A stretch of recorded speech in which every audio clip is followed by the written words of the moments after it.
Hi, I am Kara858, and today we're bringing you Season 2, Episode 20 of Rivenwood Academy. Here in the Cookout, we always like to give love and support to different communities out there, so perhaps you could take a look at their content and support them on their endeavors. First, of course, we always like to give a huge shout out for is a good friend of ours, Adrian B. He has his own Twitch and a YouTube channel known as The Bear Pen. They produce quite a bit of quality content, such as Blood on the Bayou, which just recently came on hiatus. They have a brand new D&D campaign that features on Friday, which features I think a couple individuals here in this cast. And he also has a show on Wednesdays, a Fallout campaign that has DM'd by Alex Human, which is a fantastic individual. So if you'd like to support them on their endeavors, make sure to follow them on their Twitter, Twitch, and YouTube at The Bear Pen that ends with an H. Next, we'd like to give a huge shout out for is a good friend of ours, Bradley Rose, who has her own Twitch channel, Cutest Patoot. They are, of course, the variety TTRPG streamer focusing on game design. They stream romance video games, as well as, if I recall, well, I'll leave the secrets for revealed in the future. Just be prepared for some new content coming out on their Twitch channel. They just recently became affiliate. They were actually on a Roll20 show that was featured on front page of Twitch. So it was incredible, featuring a primary POC cast. It was an incredible show. So again, if you like to support them, make sure to follow them on their Twitch at Cutest Patoot. And last but certainly not least, we would like to give a shout out for is our good friend Classical Glyza. Glyza, of course, is a great friend of ours who's been featured in quite a few of our shows. She has her own Twitch that just recently started, and you'll find anything associated with romance. Anything. from TV shows and video games and TTRPGs, everything in between, you will find it on her channel. And she's an excellent individual who just recently became an affiliate, so congratulations on that. So make sure to support her at Classical Glyza. Those are all the shout outs that we have for today in terms of announcements. By this time frame, you would have seen we have a brand new show that just came out that will be coming out soon called Fractured Destiny, featuring some of the individuals from the cast of Lords of Faerun, which includes Eliza Pearl, Big Duree, myself, Adriosa, Jennifer Nerdy, as DM'd by Noir Enigma. It'll be featured on the same time as Lords of Faerun, and we look forward to bringing you this very unique campaign. In terms of other announcements, we'll save the next announcement probably for next episode, just to keep you all interested. And until then, those are all of our announcements that we have for today. So we're going to bring you our intro video for episode 20 of Rivenwood Academy.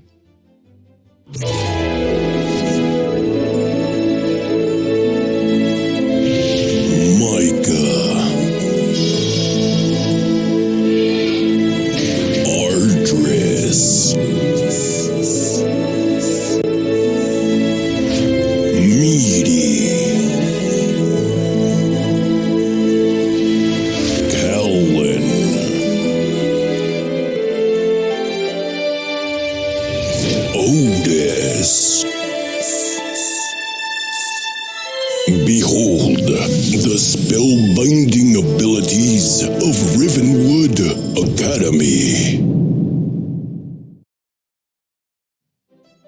All right, and we are back. So with that said, Aaron, take it away.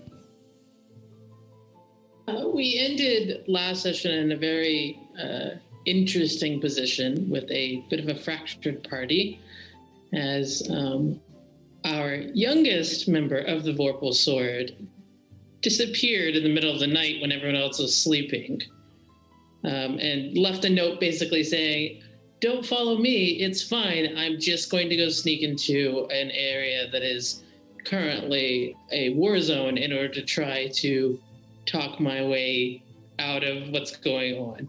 Basically, the party, justifiably concerned about this choice of actions, put aside some other very pressing matters in order to quickly try to make their way over to the Hall of Mages in order to figure out what was going on. We had a couple almost deep conversations that got derailed in various ways, shapes, and forms. an interesting reveal about some of Pyria's abilities after yet another conversation was interrupted by a very enthusiastic Otis. And we are going to pick it back up where the party has just arrived in the Hall of Mages, sans Micah. So everyone else, you've just arrived at the Hall of Mages. The very last thing that was said at the end of that conversation was the Vice Chancellor Wilhelm Kreiter had spotted you and said, we need to talk.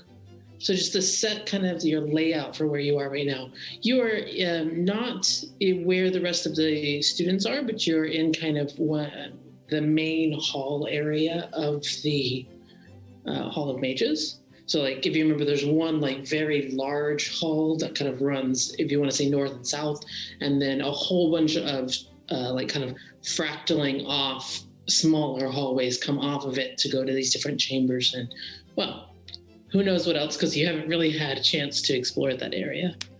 Next to you, Pyria has caught up with some of her party members, and they're very excited to see her.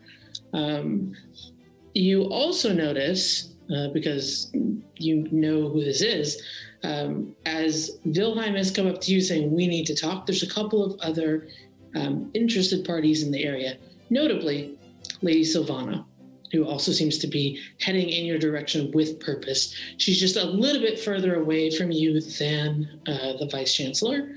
But seeing this kind of, how would you say it? The Vice Chancellor is looking at you in a very official capacity.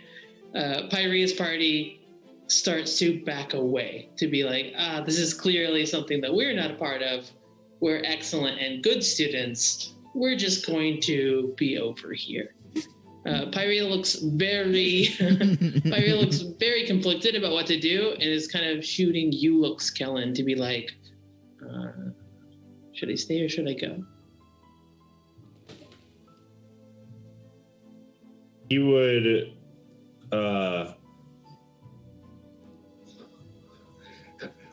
neutrally, because he probably can't do so politely, just kind of like wave back, like, it's fine. You can go. Okay. Yeah, she doesn't look very confident in her actions, but she gives you like a little wave kind of over Wilhelm's shoulder. So like she's kind of behind him now, and she gives you like a little wave and then starts to walk with the group. And you can see like as they walk away, her party is just all over her trying to figure out what's going on, because clearly there's something happening. I want to do one more thing if I can try. Absolutely. What do you want to do? I would try to make eye contact with Narcus and give him like a pretty serious look if I can catch his eyes. Ooh, interesting. What are you trying to convey? So I think it's kind of up to how like the character, how Narcus would receive it, obviously, but in general, the look that Kellen is trying to give, that is like, hey, if you don't see me again, that girl who just walked over to you, you should probably take care of her. Okay, so you kind of look at him and then do the very purposeful look at Pyria and look back at him and look at Pyria and look back at him. And you see him kind of follow your gaze and then gives just a little nod behind you before they actually take off. So you think that you've communicated something with Narcus. Excellent. There are quite a few people milling about right now. So it's not like you're alone in the space. There's a lot of people just going about their normal, very busy days. Ardris, you would be aware that the Hall of Mages is normally a pretty academic kind of place where there's plenty of people going around, but kind of a library feel, no one's really running around or moving with purpose. It does seem to be more lively or maybe more hurried than normal. Lots of people going around. No one seems, though, particularly interested in what's going on with you. But Wilhelm is standing next to you. He hasn't caught that Lady Sylvana is coming yet, and is looking all at you and is like, All right. I'm sure we can get a room here somewhere that we can talk about things. Is it? I'm sorry? What is it? Well, here's the thing. I seem to, actually, you seem to be missing someone, and is doing a very obvious looking head count, kind of looking around at your party. You are beating around the bush, I believe is the phrase in common. So your piece, I have many things to take care of at the moment, and I don't have the time to spend talking. Vilheim.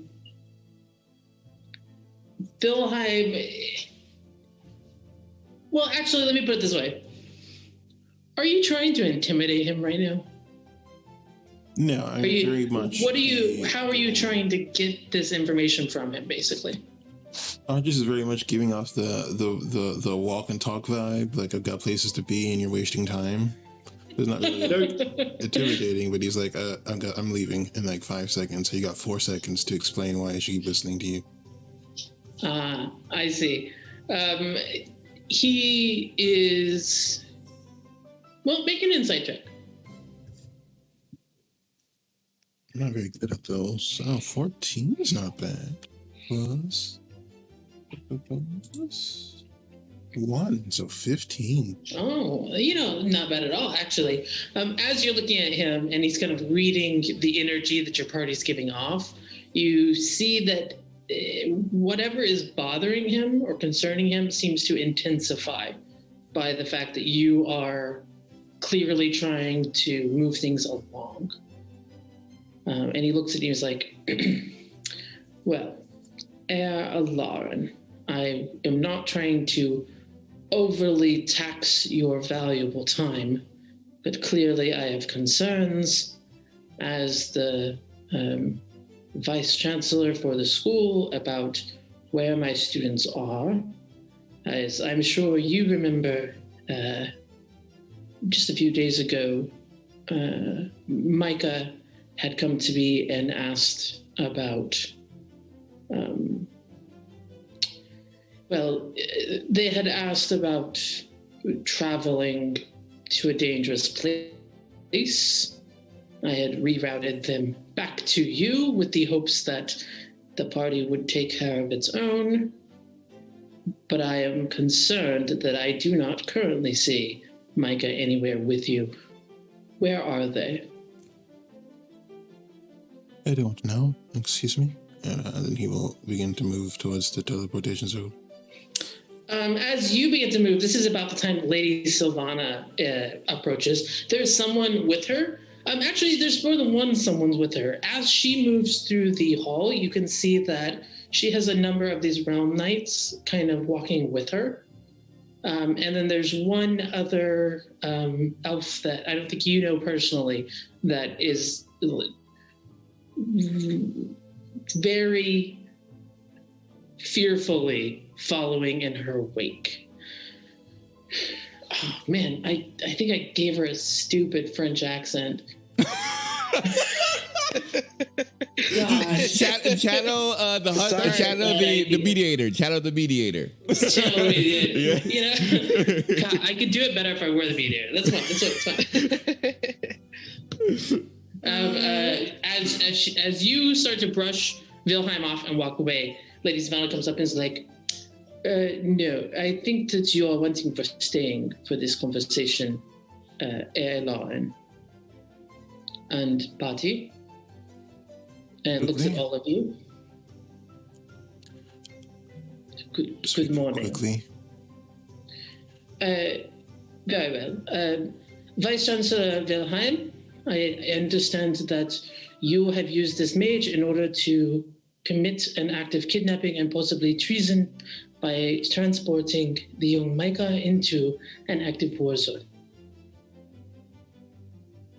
She says this completely just out in the open. She's making no attempts at being subtle or quiet. And you see quite a few people who were moving fast have stopped to try and witness this train wreck a little bit. Wilhelm, for his point, looks shocked. Everyone, silence for 10 minutes. I'm going to cast Mordenkainen's Private Sanctum. How long does it take for you to cast that? 10 minutes, It takes you 10 minutes to cast it. unfortunately. As you start getting out your components to do this, Lady Savannah is looking at you and is like, I thought you were just now saying that time is being the essence, yes? Like, He just told me that the child has been teleported to a war zone, and it appears that none of you seem to be capable of referring information discreetly, so it appears my time is being stolen away once again. Come. We can go to the same room as before. Then she suggests that you go to the situation room that you and Kellen and Myria all talked with her about instead of casting this. You are literally in the middle of a hallway. If you set private sanctum, it's going to be a little weird. But your call. If you want, people will do idle animations for 10 minutes. No, it's fine. We can go. It's fine. Okay, so Lady Savannah, with this retinue of realm knights, this one very scared-looking elf, and a reluctant and shocked and frustrated-looking Vilheim, all kind of come together. They take you to that same sweet, like what would have been a war room, except for there hasn't been a war in so long, kind of room. As you enter, she indicates that the realm knight should wait outside, but brings the scared-looking elf with her. And then as you shut the door, she activates, as she did last time, whatever this kind of privacy magic is, so that you cannot be scryed on or overheard.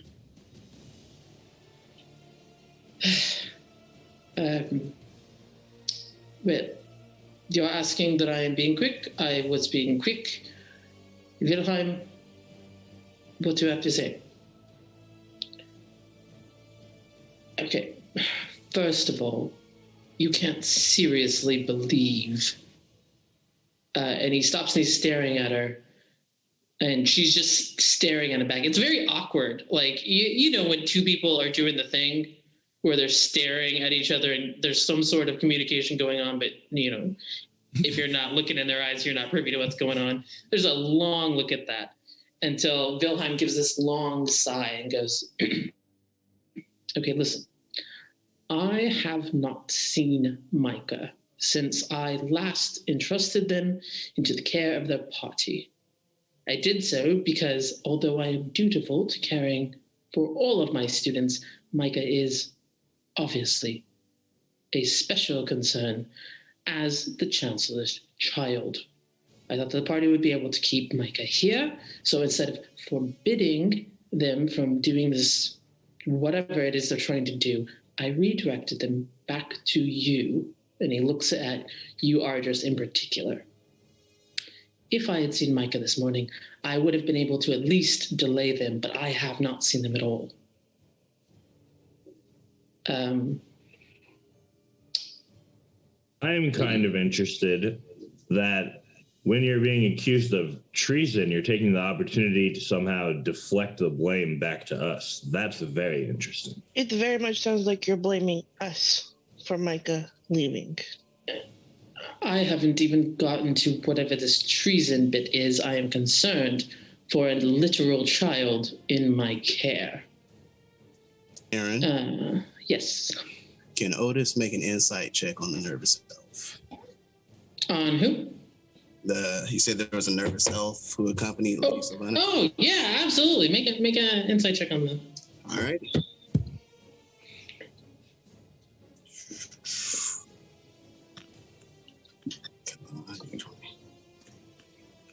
Oh, okay. Plus 9 on that, so that is 27. Ooh, very nice. Let me tell you first what you see. It's you wouldn't know, but older, probably to you, elf. Looks to be a mage, is wearing kind of mage robes. They have a little bit of like a receding hairline.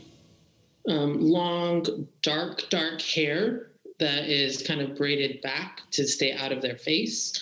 And You are not particularly aware of like what the robes might signify, but Ardris, you would know that these robes say that this is a mage of the Hall of Mages who is permanently stationed here for some sort of like research or academic use. Like this is a person who's supposed to be in this room doing something for the Hall of Mages. With that insight check, you know that this person would rather be literally anywhere in the face of the planet, including inside that volcano that you guys haven't seen yet, than be in this room. They are legitimately scared. A little bit. Well, I mean, they haven't said anything or done anything, so you can't really like be like, oh, they're a liar, oh, they're a truth teller. So all I can give you is like the kind of their emotional reaction. They're very, very scared. They seem equally scared of Lady Sylvana and Ardris, and a little bit scared of Wilhelm. Okay. Hours. Okay. Can Otis just keep an eye on the elf for another potential insight check? Absolutely. We'll say, should this elf do anything, then you are eyes on. For sure. Thank you very much. You are welcome very much. Wait, one more thing. Okay. Otis will telepathically communicate with Nazarath, be like, that one over there is making me nervous. You hear in your head, making us nervous. And she switches to the shoulder that is closest to that elf. She's not leaving you, but she's there. Exactly where I wanted to be. Thank you. You're welcome. Anyone else? Because I kind of drug you through the halls rather quickly. Does anyone else have anything they want to say or do in this moment while... I'd actually like to insight someone we haven't incited yet. Do I have permission to do that? Yeah. All right, insight check on Lady Sylvana. Cool. 20. Nice. What kind of information are you trying to read off of this? She seems to be speaking with a lot of authority. I obviously know that she has some. Is she firmly convinced in her belief? Well, like, how strong does this information seem to be? It's like a heavy accusation. Like, how I guess obviously she's speaking with authority. How much confidence do I see? You see that she would never level this kind of thing lightly. So she believes that she has definite grounds. There is a small amount of perhaps reluctance that kind of like, I wish it hadn't come to this kind of thing. But you're not sure why that might be. But her confidence is... She has not, you don't think she's made a judgment that this is something that has happened, but she believes that the evidence for there needing to be this conversation is severe enough that she is doing it immediately. Okay. So pretty high confidence, medium certainty with a little bit of trepidation. Trepidation is not the right word. Hesitancy? Caution? Yeah. No. Reluctance, is that the one you used? Reluctance is the one I used. You have a moment where you're like, what is this? I mean, you rolled pretty well. It was 20, right? You have a moment where you're like... Like there seems to be some kind of connection, right? Like otherwise she wouldn't care. Right. Okay, yeah, gotcha. Yeah. Yvain and Miri, I haven't heard from you guys yet. I mean, Miri is like staring at the vice chancellor right now because we all got bad vibes from him earlier. So she fully believes that like he did something here to Micah. Otis told you about the little glimpse of the grin that he had. He told you, no one else has made an insight check on Wilhelm. Make an insight check on Wilhelm. All right. Let's roll the big die. Nat 20. Oh my god. We're starting off great. For a 30. Oh, You have a plus my 10 to goodness. insight? You know, you know those days when you're like, might as well happen. Okay. Oh my god. Okay. Okay. You look at Bilheim.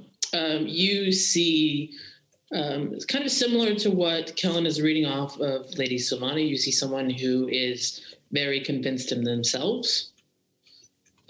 His confusion or his shock at Lady Silvana seems genuine. Like he is a person who knows things. And in this moment, he's having to try and catch up. Mm-hmm. This is kind of what you're reading off of. He doesn't yet seem to be anywhere, like, he doesn't yet seem to be, like, fearful or, he does genuinely seem to be, man, you got 30. Hmm? When talking about, when he says, listen, Micah had wanted to go here and that he had redirected them back to the party. He seemed to be very genuine in this. That he was trying to put Micah with the party.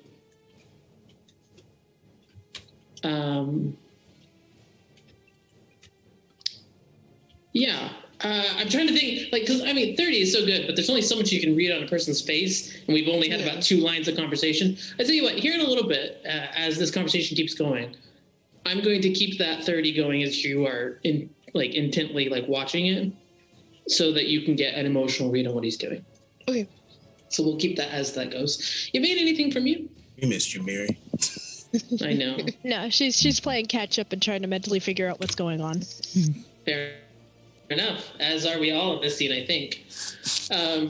The very, very intense staring contest that they have kind of finally comes to a natural conclusion as Belheim gives a small sigh and is like, Lady Silvana, you don't honestly believe that I would intentionally endanger, of all children, this child in particular.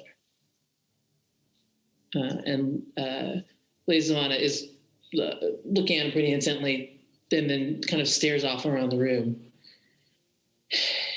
If you have taken this child to the Korgan Empire, this is an act of treason during a time of war. Given that you grew up here in Tarantamiel, I think there is a argument for, if not citizenship, a duty to this state. I am concerned that you do not respect us enough to tell us the truth.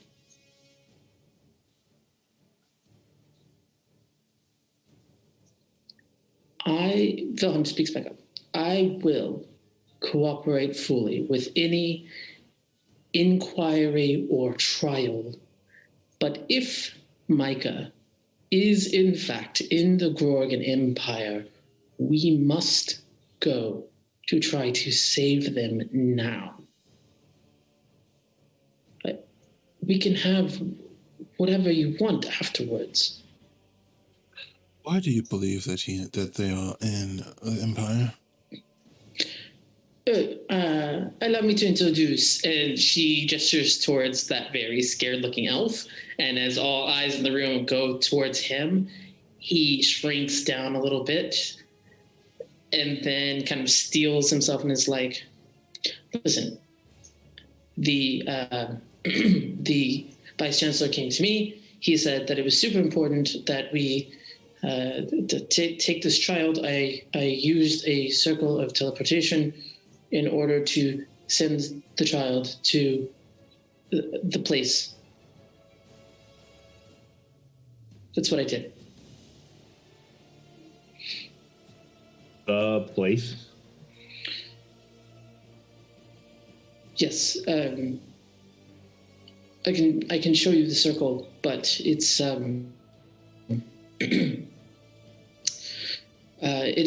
it links to a secret circle in the palace at Vobana.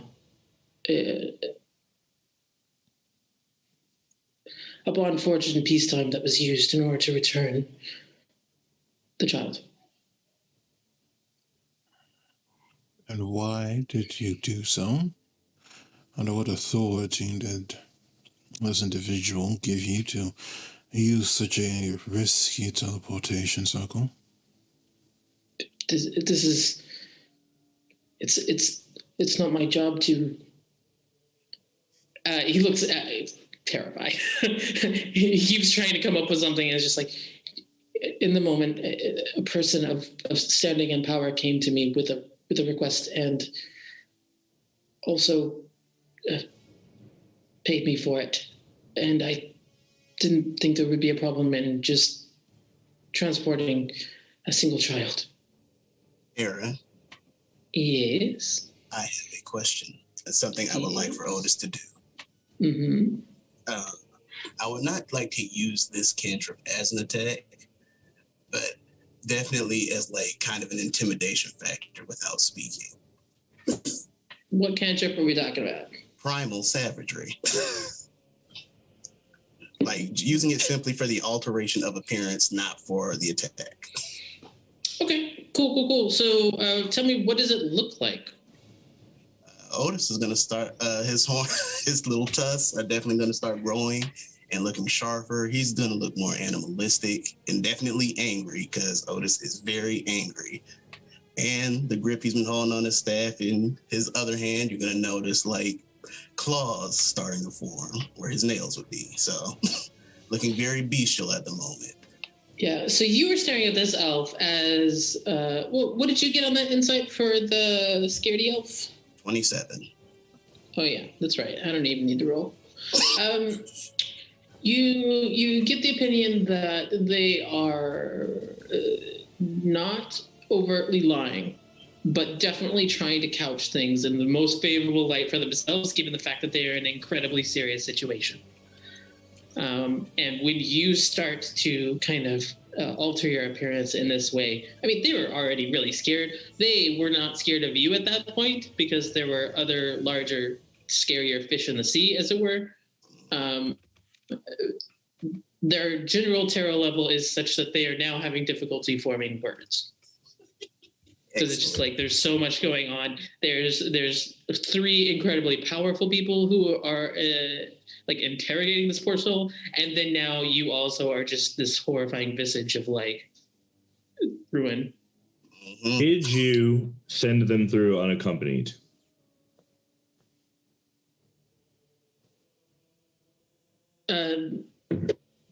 You see him open and close his mouth several times, unable to form speech, and then shakes his head.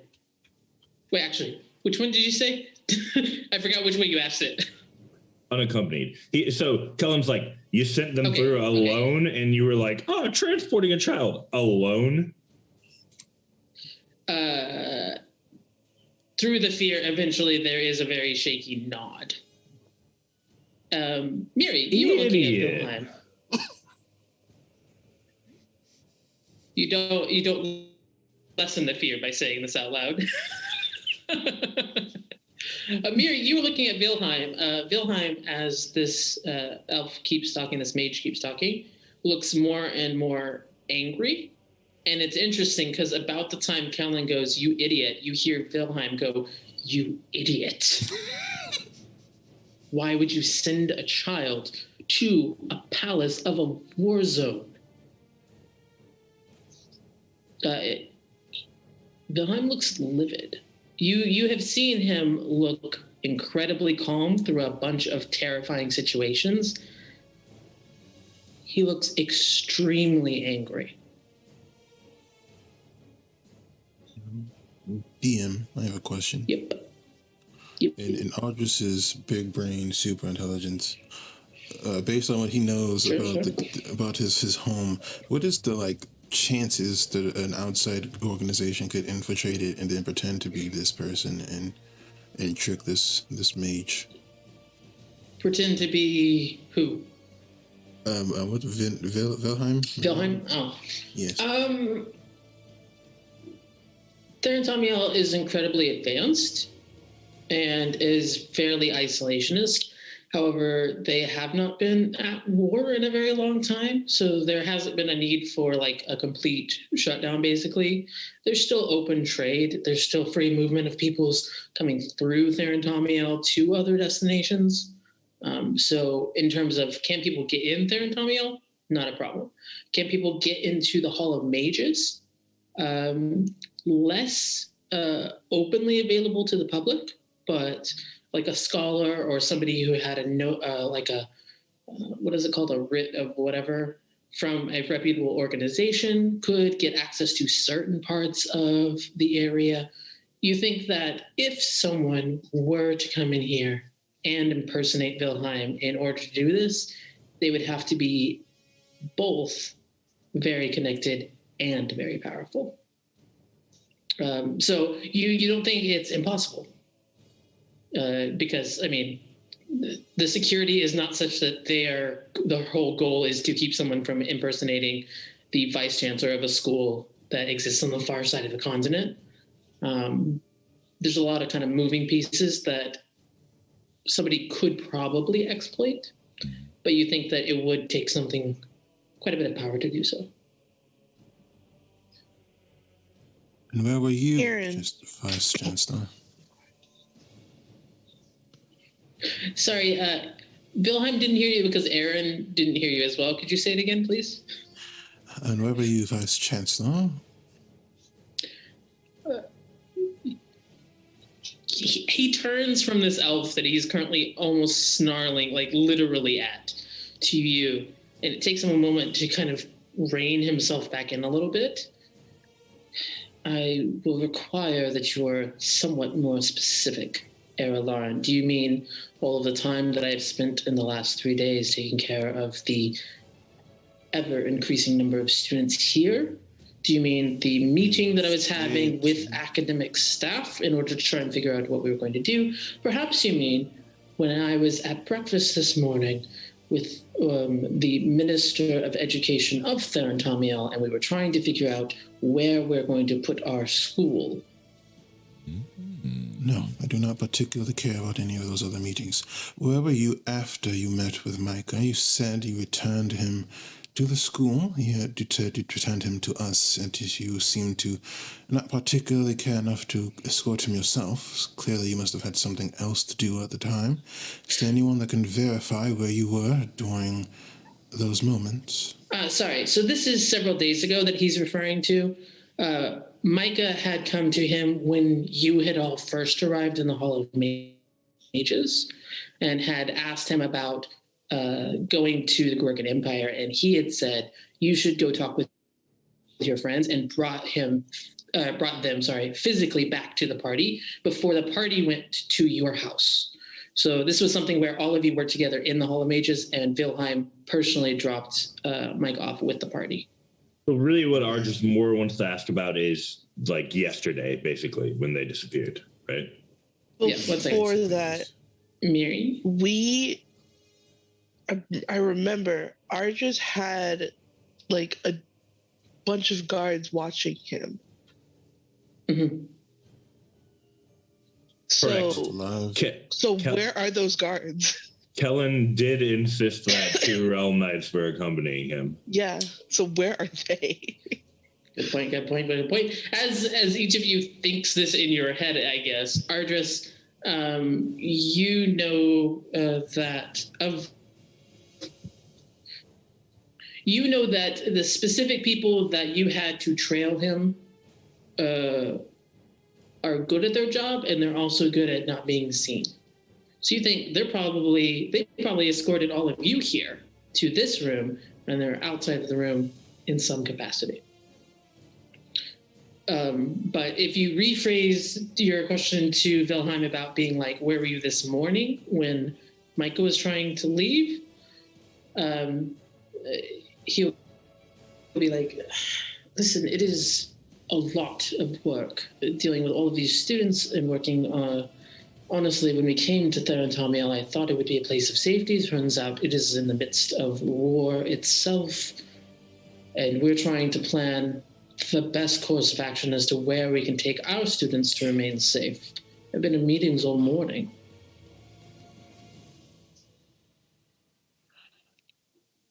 Cool. About this, was there nowhere else? Nowhere else what?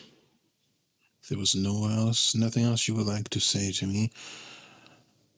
You are telling me the truth. He leans back kind of against the wall and scrubs his face with his hands for a moment. And then he turns and looks at Lady Sylvana. And then turns to look at you, Ardris. Ere Aloran, with all due respect, I appreciate that you and I seem to have the same goals, which is the safety of Micah. As Vice Chancellor of this school, I take the safety of all of my students quite seriously, but you have to understand there's an additional layer of political and personal concern due to Micah's relationship with the Chancellor and everything that stands for. Believe me, if I had a way to ensure their safety, I thought I did it when I gave them back to you. I was hoping that your home, being away from the Hall of Mages, would be an added layer of safety for the child. I do not wish to delay any course of action that would benefit Micah by wasting it here. I will answer any questions you have. I will take you to every person I had a meeting with, if you so desire, but I recommend that we do this after we have rescued them. I don't like your attitude. Noted, Mr. Blitz. Well, Vice Chancellor, that's the second time you've tried to deflect blame. I mean, after all, Micah has been safe at Ardris's house. They have been safe. They made a choice some number of days after speaking with you on this matter to leave of their own accord. That is not something that we were protecting against. You misunderstand. I am not saying it is your fault that they are gone, only that it was my hope that being with you would remove this possibility from the board. Convenient way to pull on the heartstrings of teenagers. I'd like to summon my knights Mori style. The door kicks open and the two of them that you specifically sent with Wilhelm are in the front. And they just end up flanking you and kind of subtly positioning themselves so that if Wilhelm breathes wrong, they're the ones that are in position to get to him. Can you confirm for me that our Vice Chancellor here was not the one who provided a opportunity to this foolish magus here?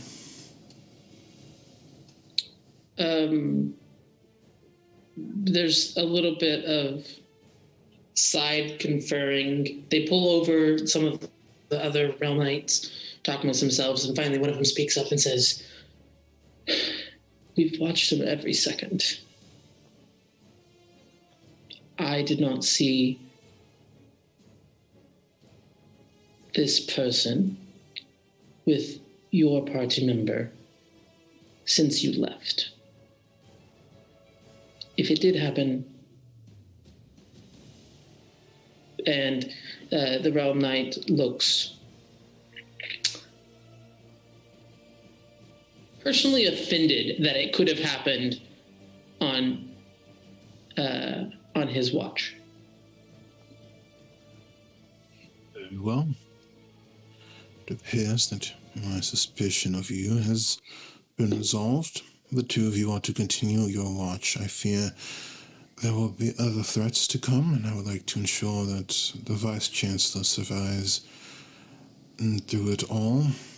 I want two of you, and you'll point to like two of the other knights, to take this former Marcus to be properly questioned on exactly who spoke with him and what other details you can obtain.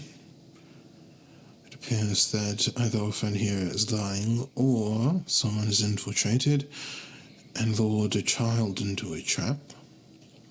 The rest of you are to spread word. There will be no more unauthorized uses of the teleportation circles in the city. Anyone with the proper qualifications will be double verified from this point on. We are at war, and it is time for us to behave like it. Are there any questions? As you're giving commands to Realm Knights, they are just immediately nodding and going. They drag that elf, like literally drag him from the room, none too gently. And the two that you have tasked to stay with Vilheim are currently still in the room with you, as Vilheim is still in the room with you with Lady Sylvana. And both of them are, again, kind of looking at each other. And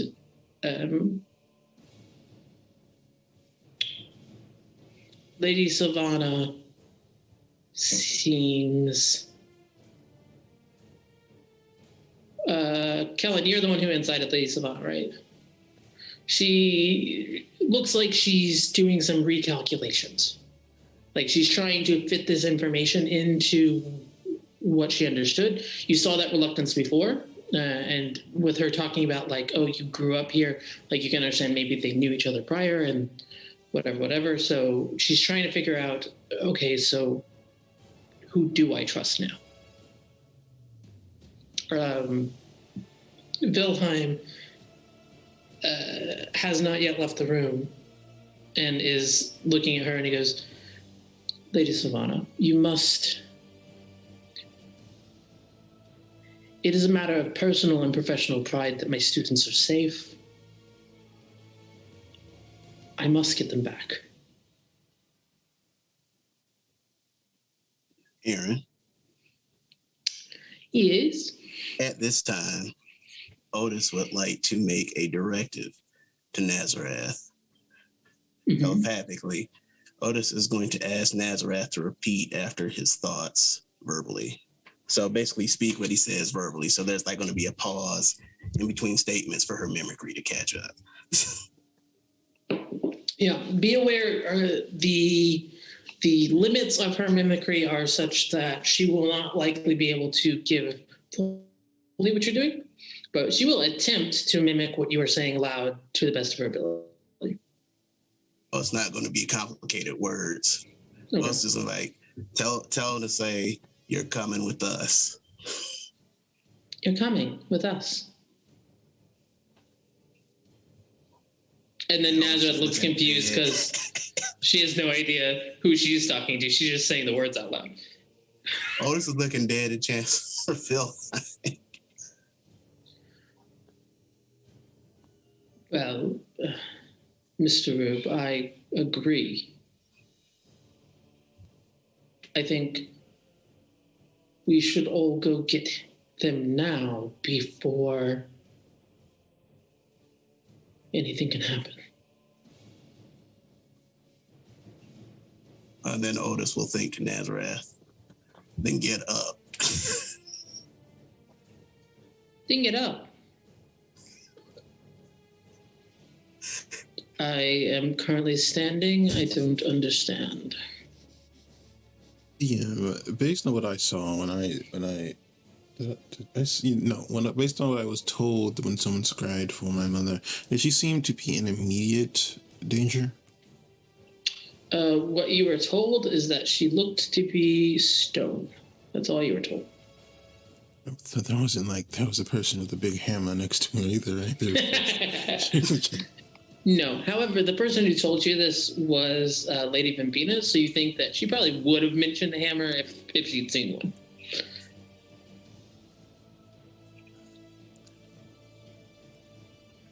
Very well. We shall go after the child. Well, if you are all going, then I am also going, of course. Of course. Was that that Vice Chancellor Wilhelm or Lady? Okay, my terrible French accent isn't that bad, my dude. That was definitely Lady Sylvain. Yes. All right, okay. I was asking. I was clarifying. I knew That's who fair. it was. I have I no knew who it consistency. was. It's fair. It's fair. It's fair. Okay. I knew who it was, DM. Yeah. I was aware. So Lady Sylvana is going to insist that she joins. Wilhelm is completely on board with going. Both of them seem ready to go right now. We are not going to be peaceful. There are a number of extenuating circumstances, meaning that we have to take care of this quickly and cleanly. So if there's anyone who has a problem with death on a mass scale, you should stay behind and marshal things here.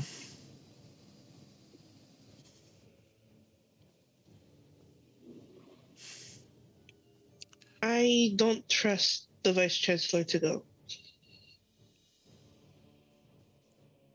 I am aware of your distrust. However, it appears that, at least for the moment, their intentions are not bad. But I will remind all of you that this is not the time to try my patience.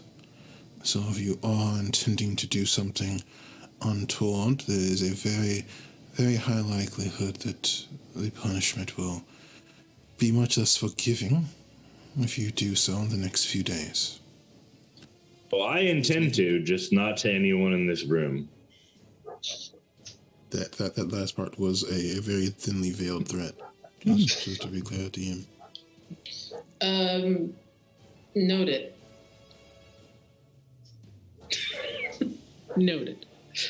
I don't want you, and she points to the Vice Chancellor, I don't want you to touch Micah when we get them. Ditto. I understand. I have done my best to keep them safe, but if there is in fact someone running around looking like me, there's only so far that trust and goodwill can take us. I think you need to think about what you just said. We have been doing our best to protect Micah. You have been helping protect the other students.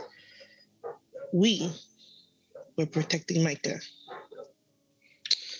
For the first time since all of this craziness has gone down, there is just the shadow of a smile on Wilhelm's face, and he goes, "Yes, I know.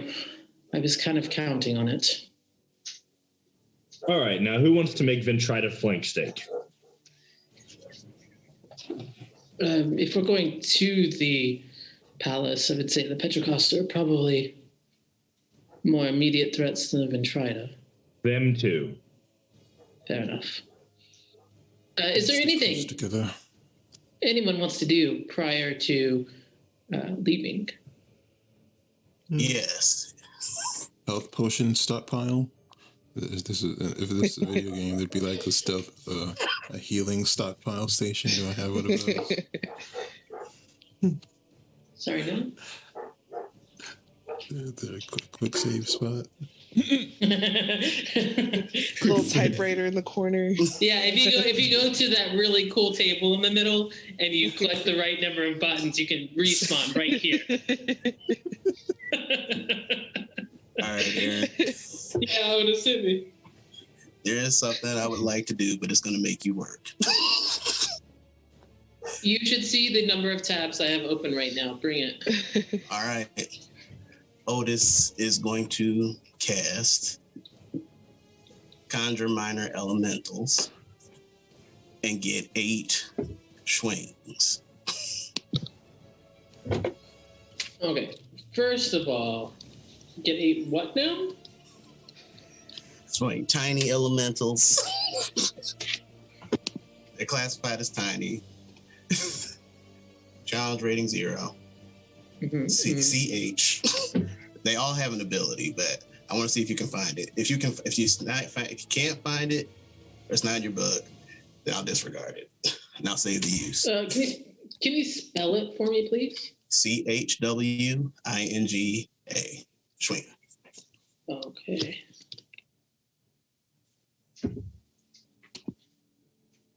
All right. I got it. Okay, you are, so you're in the spell room. You go to cast this spell. What's the cast time for it, please? I believe it's instant, but it's concentration. It works like all the other summoning spells. Okay. I never play a summoner because I suck at it as a player. So that's fair. It's got a casting time of 1 minute. Oh, it's got a casting time of 1 minute? What was that time? What's up? I would like to cast. Stop him. All right, go ahead. What do you want? I'd like to cast something with a casting time of 1 minute while he's doing that. Oh, okay, what are you gonna cast? With permission, I will cast Gift of Alacrity onto Lady Sylvanas. Okay. As you go to cast this, she notices both of you are doing this and is like, one moment. And she undoes the protection barrier that would stop either of these spells from working. Oh. And then as you come up to her, she's like, yes, Mr. I am... Okay, please. Yes. How can I help you? I would like to cast some magic on you that will help us if we run into trouble. Is that all right? It's a bit unique to me. I'm interested in seeing what the students of Rivenwood can do now. He will cast Gift of Alacrity in the same manner as before, encircling her and causing the weird trailing image effect. Hold on, I gotta put in my notes or I'll forget.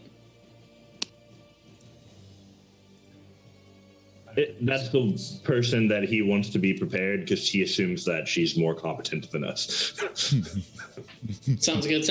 All right. As you complete it and you get that weird, like, before image effect that is happening, you watch her, as pretty much everyone you have cast this on does the thing where they're watching their hand and like kind of spellbound for a little bit. And then she clenches it into a fist and is like, very interesting, Mr. Blitz. Very, very interesting. I guess both our times are complete. Yeah, she looks very thoughtful as you do that.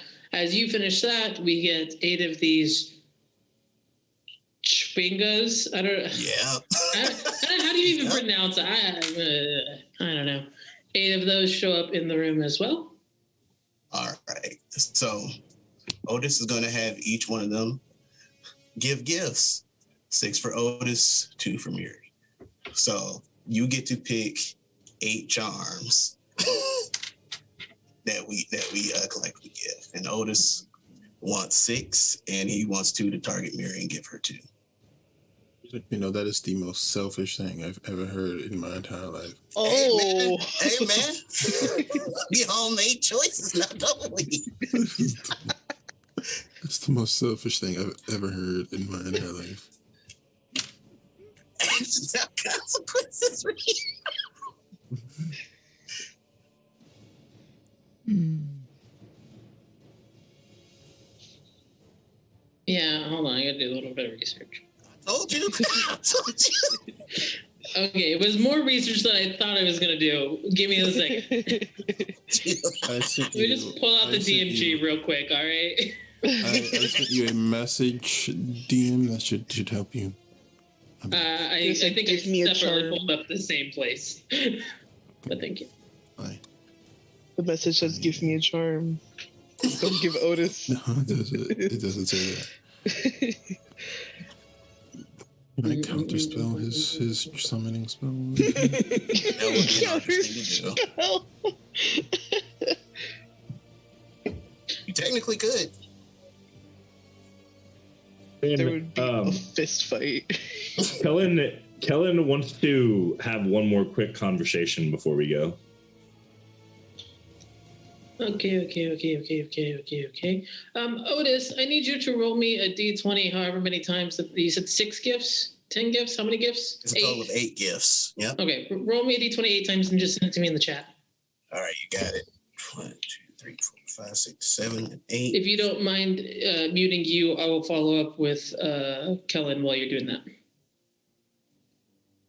He would walk over to Yvain and be like, hey, so, Yvain, listen. I am listening. I just feel like full disclosure is in order because we brought you here to help protect you. And the thing that we're about to do is going to be like the opposite of that. So before we just sort of funnel you along with us and into that, are you sure you want to do this? I don't believe I've ever said that I wasn't. Micah appears to be in some sort of trouble, and they are very, very sweet, and I would like them to be safe. Right, yeah. But like, see, we're about to go to a war-torn country to try to save them from some people that already tried to arrest us once and then got beat up for it. So just, you know, I don't think anybody would be like mad at you or anything if you didn't want to like be involved. Are you trying to get me to stay behind? Because I don't want to. Fair enough. That's good enough. So he's just like, okay, bye. Slightly offended in that he doesn't think she can take care of herself. That is not what he said. Or is it? Not what he said. No gaslighting me. Oh man, that's funny.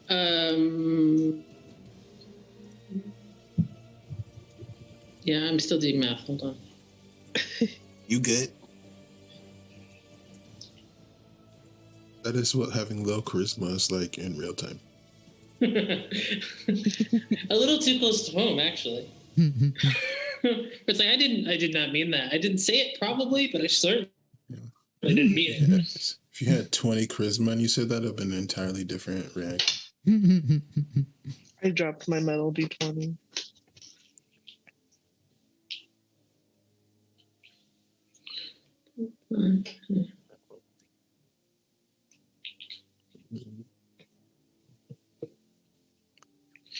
Okay, how many was it to each? Total of 8, but I put the numbers in our chat. Yeah, I got the numbers. I just don't know what, like you said, how many to you? How many? Oh, 6 for Otis, 2 for Mary. Okay. Mary. Yes. Up or down? Up.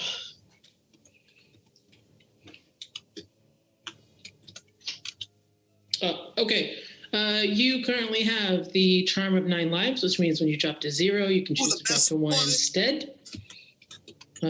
Up to 9 times. You also have Traveler's, what's it called? Traveler's Haven, which means that you can cast Lehman's Tiny Hut 3 times. For you, Otis, you have so many. Biting Cold, Swollen Hag. Okay. Cold Resistance. Okay. Hold on, I lost my count. Bounty, Boros, and Feather Falling. Okay. Thank you kindly. Yeah, thanks, Otis. Oh yeah, and the charms are good. Even if I lose concentration on the spell, you still have the charms. All right. Are you Do me a favor. Sorry, Otis, do me a favor, roll me a D100 real quick.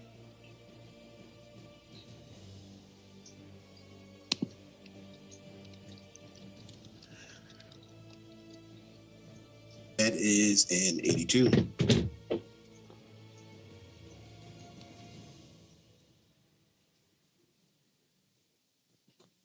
Sorry, what was it? 82.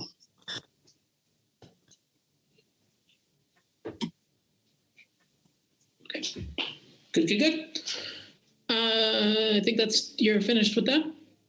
I am. That's the action. Yeah, Otis will dismiss the summons. Okay, they are gone. That happened. Okay. Now Otis is ready to go. Lady Savannah looks intrigued. Wilhelm looks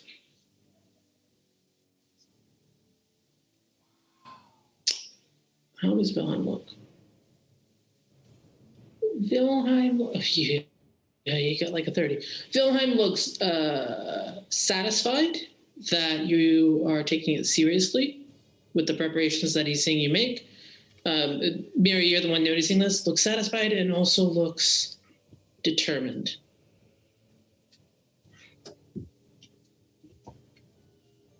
Well, are we ready?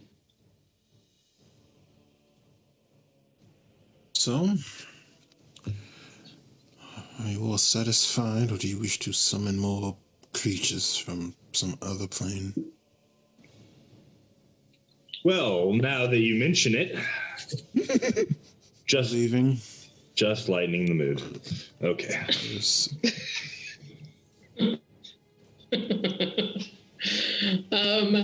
All right, you guys are headed towards. Lady Savannah actually takes you back. Well, it's not back, but takes you to a transportation circle that, had you been Micah, you would know was the same one that they used. But it is basically already configured for this purpose. Before we go in it, Miri wants to check to see if it's broken or messed up in any way. Make an Arcana check. A what check again? Arcana. Arcana. Okay. I would like to do the same. Let's get. You can take the help action for Ardris and roll with advantage. Ooh, good, because. All right, that's better. I got a 19 on that one, so that's going to be 23. Wow. Hanging out with Ardris has rubbed off. I don't know how Mary feels about that.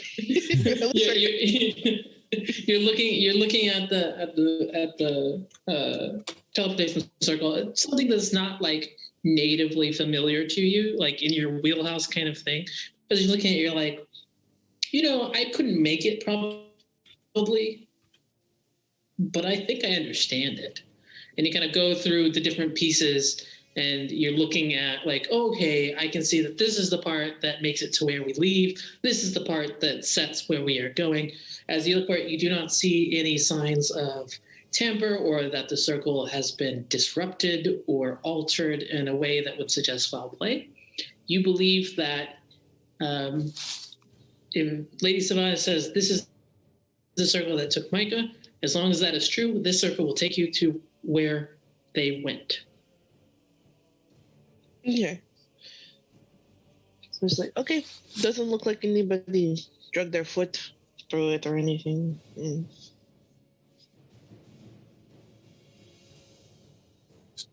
I will go first. Red? Be careful.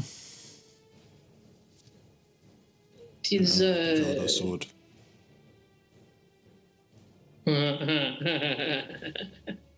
Hey, that seems appropriately cinematic. Talk to me about this sword. What does it look like when you're wielding it? It is massive. It is like a large great sword that is wielded with only one hand. There's anyone who's seen any anime ever. It's that kind of big Buster Sword style. That seems to kind of hum with arcane energy, and it has the symbol of Ardris's house on the hilts, like the thingy that protects the hand. What's that called? Crossguard. Finger cover? I don't know. That crossguard, thing, that thing is Arjus's house symbol. And it's wild seeing Arjus go from barely able to lift it to apparently proficient in one-handed wielding it. As he pulls it like from where it's slung across his back, you can see like the muscles in his forearms. It looks different. It looks like Arjus has been going to the gym when you thought he was hitting books, kind of thing. Miri will actually be like, Arjus, did you get buff while I was asleep? Always been physically impressive. Are you sure? Absolutely. I remember this one time when I almost knocked you off that snail. And now you're carrying a big sword. Once again, you're a child. I am sometimes forgetting what it is being like dealing with children. I'm recommending we are going. This is just Russian now? a step in. Russian. Yeah, shut up. Definitely Shut next up. to the queue. Shut up. I got it started and I couldn't end it, all right? Shut up. My favorite joke is it sounds like I'm not from around here no matter where here is. That's it. Well, once the circle is ready, he will step inside. Okay. The nature of the circle is you got 6 seconds for everyone to jump in. It's not going to stay open like a gate or something. So everyone who's going needs to go. This is in. Is anyone not going? Your deafening silence is noted. All right. As each of you, one after another, just go through this circle, all of you end up in a very dark place. Kellen, I think you're the only one without dark vision. But for the rest of you, this is a stone circular room that has no windows, currently no light source, and all you can see is a set of carved stone steps that run the outside of the perimeter of the circle, heading up. I'm going to pause you here for a moment, because while all of you have been having a conversation, Micah has as well. All right, Micah. mute. Want us to leave? No. You're going to stay. Hello. Somebody let Urs know you can stay. Micah, you are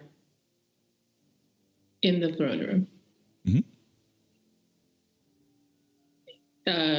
You, standing before you, is the imposing figure of the Emperor. He's impossibly tall and like chiseled marble kind of muscles.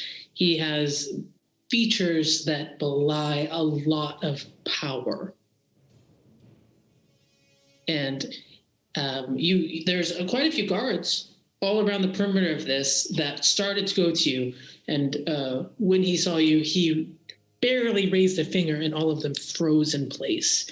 It is clear that the power he wields is not confined only to the physical, but that he has a lot of power over people. And the last thing he said to you when we wrapped it up last time is, we need to talk. So he is standing there. He's actually a couple steps ahead of you. Sorry, let me explain a little more. As you walk into this room, there's these massive, stained glass windows that are kind of all around this circular throne room. And behind the throne itself is the largest, and it shows this exploits of generations past, how there is Draconic and Aasimar and Tiefling and all of these other bloodlines that have formed into this powerful family. And you are on the floor, but there are a series of steps that lead to the throne. So even as tall as he is, he's even that much more taller than you, because he has a geographical advantage as well as just the height advantage. And when he stands in front of you, despite being backlit by all of this sun coming through the stained glass window, you are in his shadow. And as you remember from last time, he does look a little bit different from the last time you saw him, because the left side of his face and the left arm and hand are badly burnt.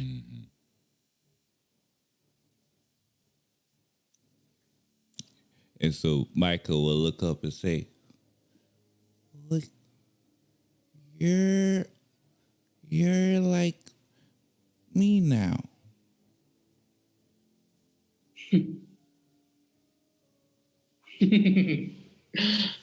I am like you.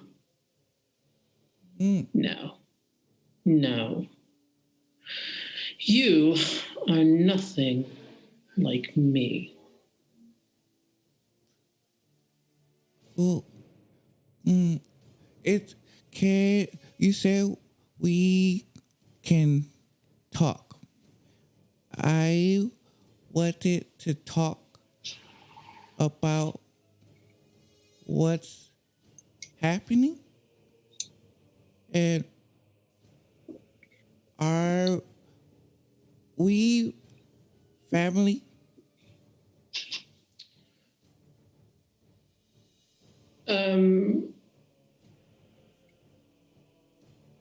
You begin to hear distantly the sounds of impacts, explosions.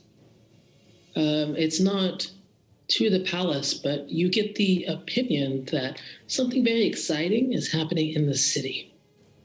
It's distant from you, but he's taking this like long moment as he formulates his thoughts. And while it's almost like hearing thunder in the background, where just every once in a while there's this muffled kind of crashing sound.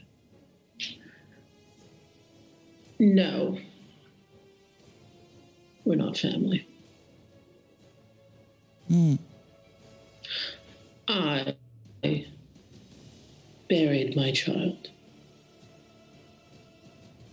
It was what needed to happen for the family, for my daughters, for my wife.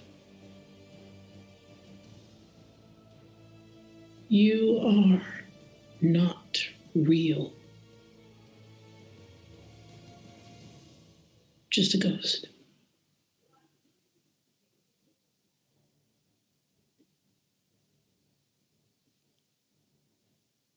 An annoying ghost.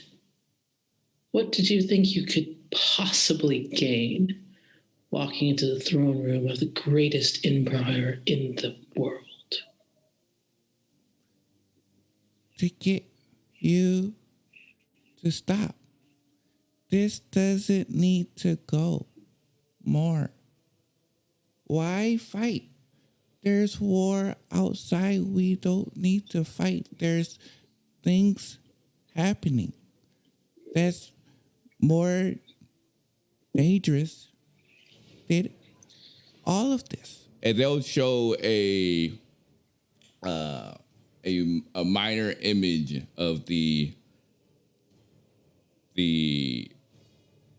stones and such that they came across. The seals. The seals, and pretty much explain. This is everywhere, even close to here. We stopped it. And this war makes it harder to stop the seals. We should all get together and stop the seals. Listen here, you scrawny, misbegotten little runt. You think you can come into my city. You can bring a dragon down as your best little friend. And then when war comes to Vabana, you think you can come into my throne room and tell me not to defend my nation. No. War came to us. I not say defend. I just want the war to end. Well, we all want many things. Of course, they're jealous of us. We have the blessings of Grelian. We have a bloodline of generations unbroken. We have the gifts that are due us as the rightful rulers of this place. Let them come. They will all fall before me. If I can ask them to stop, can you stop the war? Oh, no. Little ghostling. You're not leaving this room. I killed you once, and I will do it again to ensure that you stay dead this time. It's better for everyone involved, really. What? What? It's What? better for you. You How unfortunate. Born with no gifts at all. You were holding everyone back. wait, I don't understand. What you killed me? Why? Well, not personally. I have people for that. But why? You were powerless and a waste of time and resources. You distracted your sisters, who will be very good rulers, who will carry our name forward, and you are a weakness in the Empress. I couldn't let that abide. I will not let it abide. And he watches in his hand, and a weapon begins to take shape. And before we get to this, we're going to take a quick break here. In the lightless stone room that you find yourselves in, those of you who can see Wilhelm straighten up, look, and take off in a sprint up the stairs. There is a wooden door at the top of the stairs, and Kellen, you are able to see the room for the first time when Wilhelm takes it off the hinges and explodes it outwards and continues running. Yeesh. My God. Start running after him then. Otis is definitely following suit. Berries are turning. You run up the Make stairs. some note to have him arrested later. He's actually like a barbarian or something. I was just like, No, I think he did it with some kind of magic, right? you said you pull, didn't right? see him cast any Yeah, magic. she said pull. That's what I mean. She pulled it off the hinges. That's why I was like, ooh. Who knew Wild that? magic barbarian. That's right. Yeah, I've already completely lost you with a single door. He has Tensor's transformation permanently on all the time. That's why we don't see him do magic. He just Oh my gosh. I wasn't ready. I was not ready. Micah, you hear as this weird spectral-looking flail begins to form in the Emperor's grasp. You hear behind you, past that door that you just came in. I mean, it kind of sounded like an explosion. And you see all of the guards in this room that were kind of warily looking for you turn and begin to array themselves in defensive positions around the very, very tall double doors that lead into the room. For the rest of you, you come out of here at a sprint. You can see there are a bunch of doors, but you cannot focus on them because Wilhelm is sprinting towards this large set of double doors at the end of this hallway. Is everyone following him? Yes. I would. Yeah. Can I cast a spell while following? It depends on what spell you're casting. Ear Shroud. I'm sorry, Wait, Spirit Shroud? Yeah, or I can wait till combat officially starts. Up to you. You got Spirit Shroud. Oh boy. Is it an action for casting time? I always forget for Spirit Shroud. I gave it to you, and I should know what to do. Yeah, you can do it as a bonus action. You can do it. Yeah. Summon the spirits of elves from the past. You watch as he gets to this this set of doors, these very solid set of doors, and seems to throw himself through them. And they splinter apart as they bust forward. And you watch from the inside, Micah, as the doors that you walked in earlier just explode open into there. And you can see Vilheim is sprinting through it. He's moving unnaturally fast. Incredibly fast. And he sprints. He manages to get past these guards who are standing around because he's moving so fast. They take some swipes and none of them manage to land. And he stops with those guards behind him, kind of silhouetted by this broken open door. And he's looking not at the Emperor, but at you. Micah, you okay? Hi. How are you here? I look towards the Emperor and he sees the flails and says, I've tried to get him to see things needs to stop, but he... Iwan, enough. Come here. The Emperor is calling to you. And at the same time, Vilheim, a few steps away, is saying, Micah, come here. We'll get you out of here.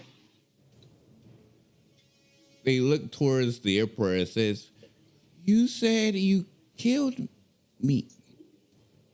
I mean, not personally. It was nothing personal. I would come here. The rest of you are making your way through this door this time. There's kind of like this swath where Vilheim ran in to have some space to maneuver without being directly in combat. How far into the room do you want to go? Otis is standing near Micah, if possible. You can't get all the way to him, but you can get too close to where Vilheim is. Yeah, you would have soldiers to your back, basically. With the Emperor, with Vilheim directly in front of you, in front of him by a little ways, Micah in front of Micah by a little ways, the Emperor. It's a very large room. Miri's trying to get Emperor as possible. Miri's trying to follow Otis more. Okay. I think then all of you kind of end up towards the middle of this room, grouped up together so you can watch each other's backs a little bit. Lady Sylvana is kind of the last one to come through, making sure that everyone got out of that room and into here. She has a look on her face, but it hardens into cold calculation as she starts figuring out where everyone is and what's going on. The soldiers that are around you shift from defensive to offensive very quickly as they're trying to figure out also what is going on. But right now, everyone seems to be waiting for something. And all eyes in this room are on you, Micah, as two different people are beckoning you to come to them. Real quick, I actually want to cast a spell. What are you going to cast? I'm casting invisibility and wild carding myself going into stealth mode. Oh, no. Should be interesting. All right. You cast, well, actually, hold on.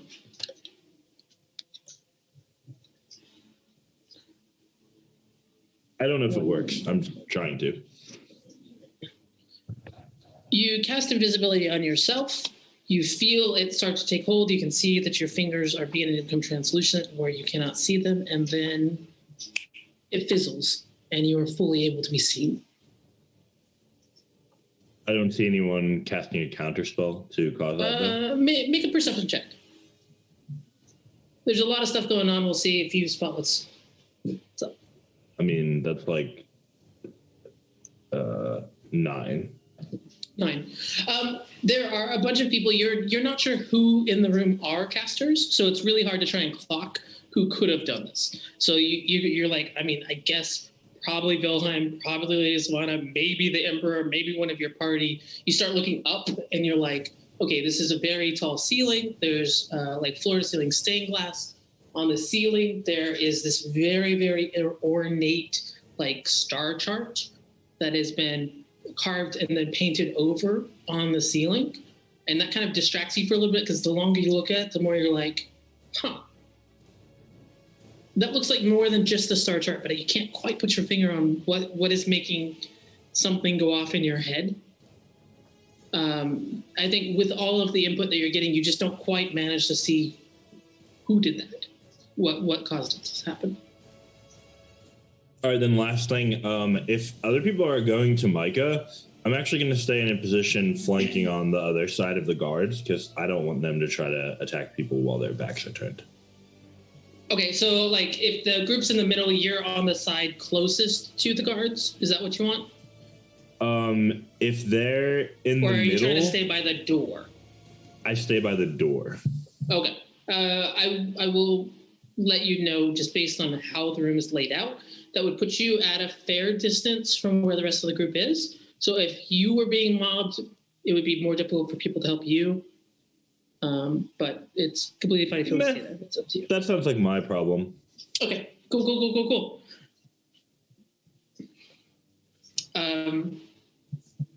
Micah, come on. Your party, your family is here. Your mother is waiting for you. We can take you back. We would all be very sad if you left, Micah.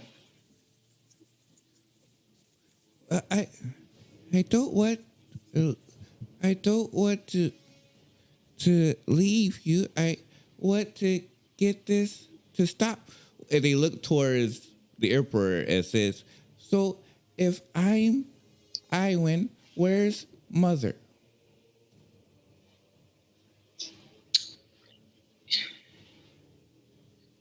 It is precisely because of how distracting you are to the Empress that you weren't invited here in the first place. Micah, no, seriously. Come here.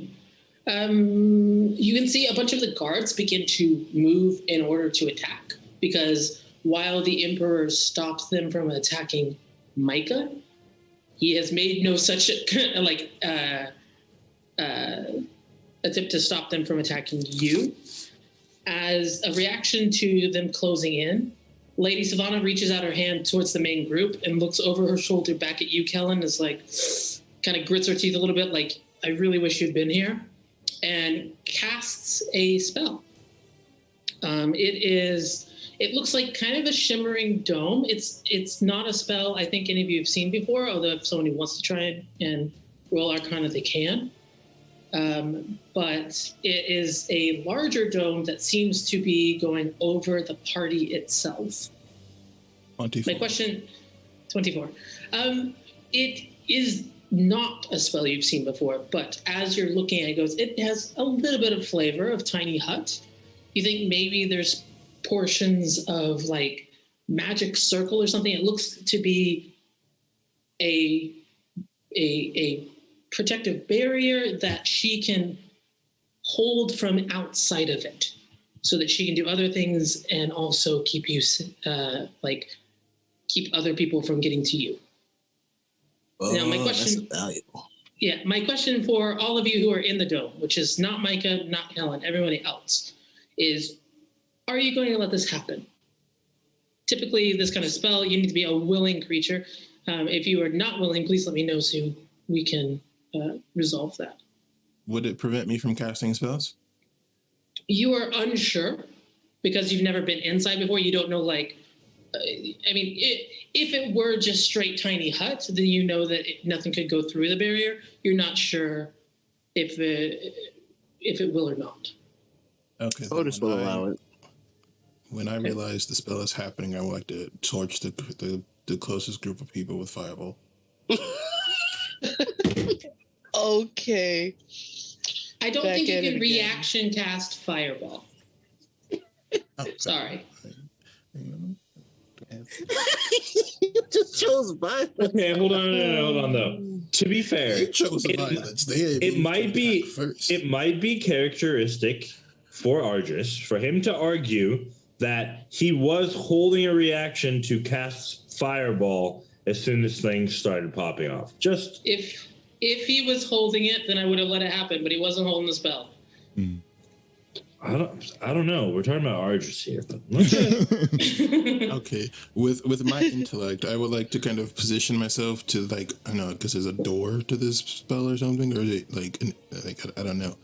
No, it's like a dome, like Tiny Hut. It's like a dome. Then I would like to be So- close as possible to the exit of this dome. Okay, so but you're staying inside the dome, just being ready to leave it when you're I ready. shall allow it. Basically, I will Okay. allow it this time. Yvain? She'll allow it. She doesn't have any reason not to trust her. Miri? Same. She doesn't Okay. think that she's trying to prevent them, but just trying to protect. Okay, so 4 of you are in this dome. Kellen is not. Micah is not. Wilhelm is not.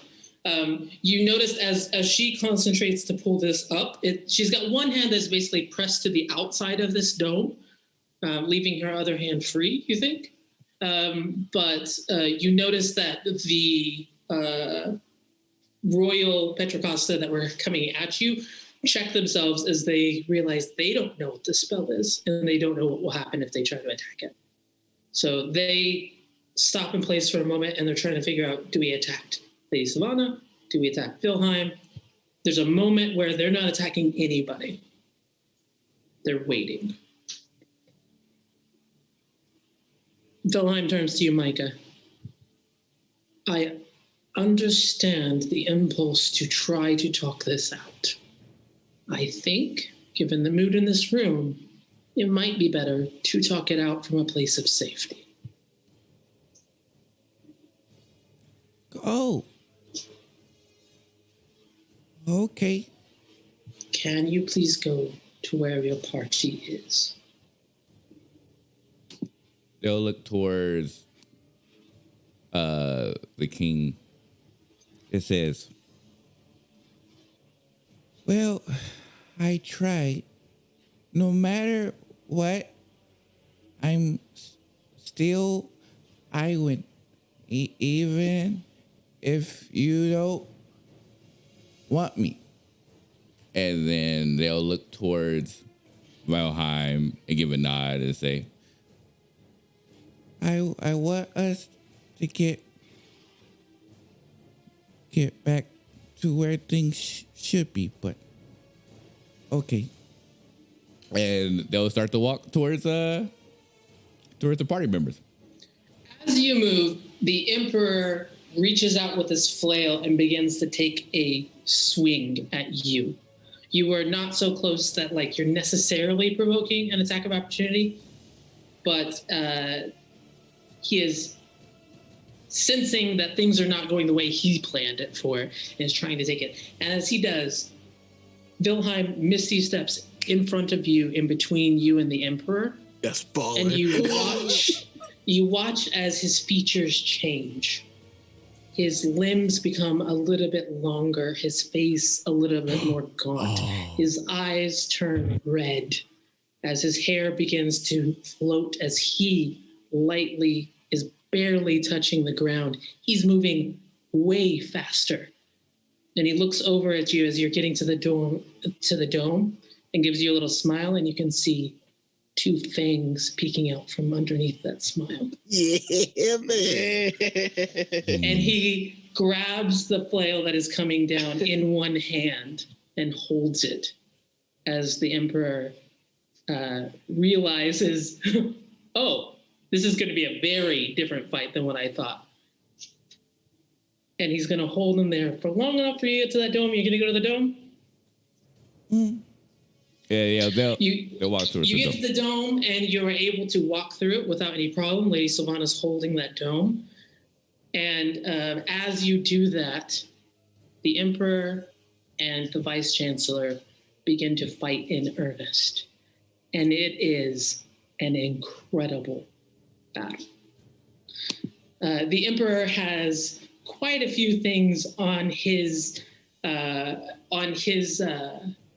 skill sheet, including you watch as he reaches up and telekinetically pulls down a large sconce that's mounted on that wall and tries to bludgeon Wilhelm with it. As Wilhelm moves, dodges very quickly, and then begins to call blood from the Emperor, which seeps out of his eyes and his nose and goes into Wilhelm's body, and he seems that much more vital for it. This looks like it's going to be an intense and incredibly crazy fight. But you kind of have more immediate problems right now because all of those guards are like, well, if they're fighting, we're fighting. And they begin to try and figure out what's their best point of attack. It is about this time that the first impact happens. You watch as the,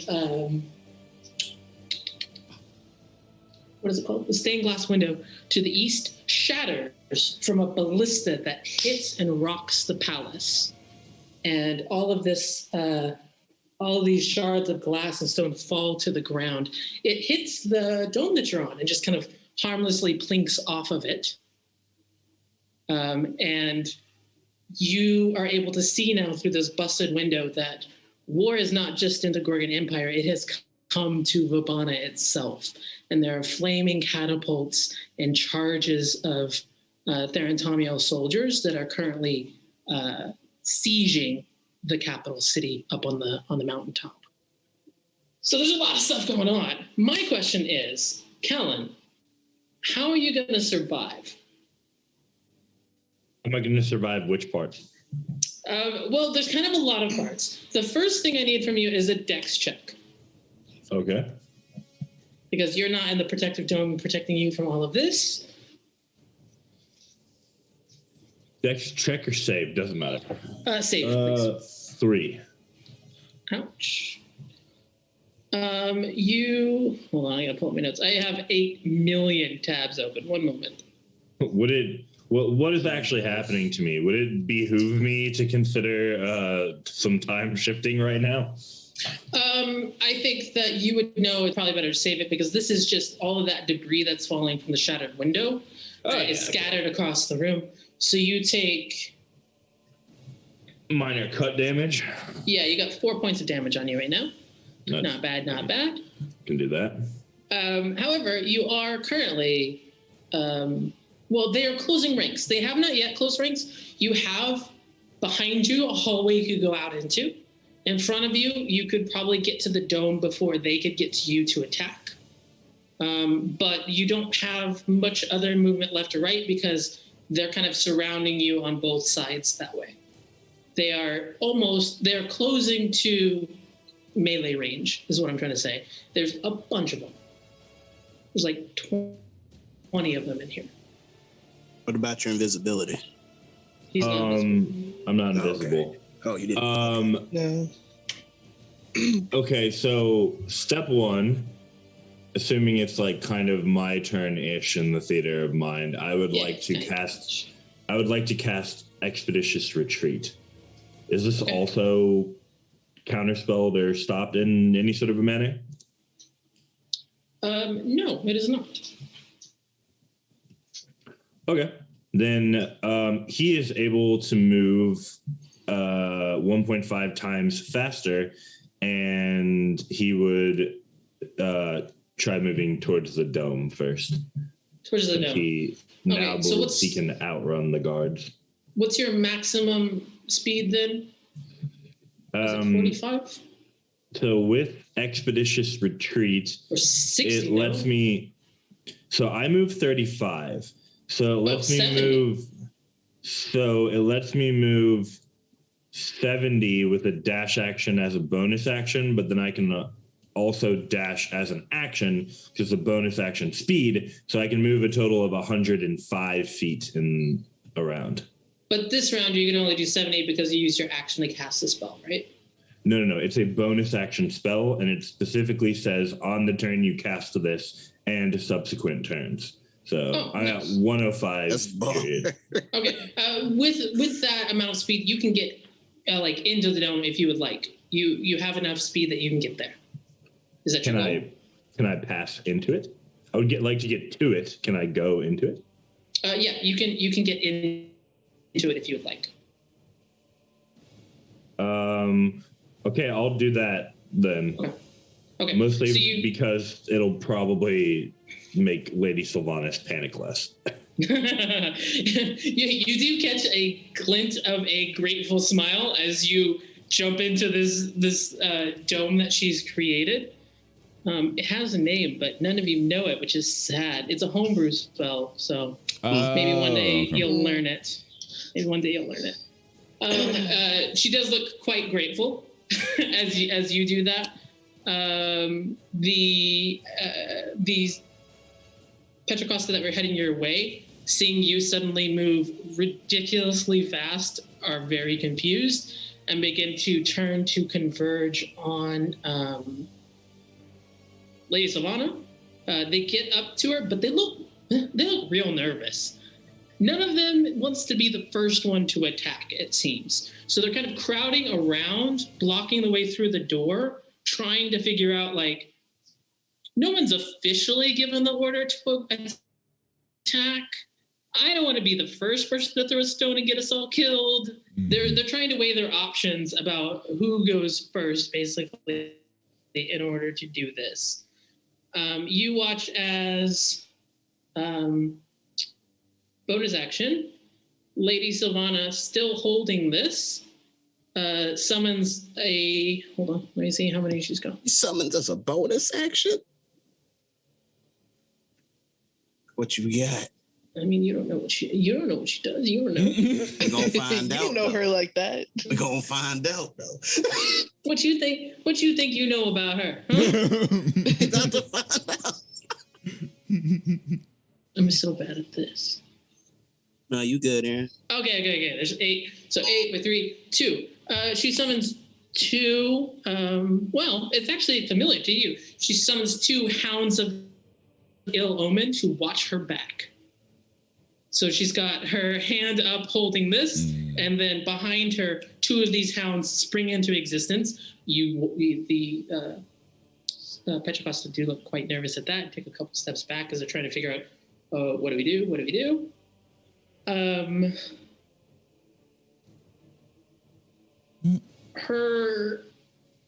Hold on.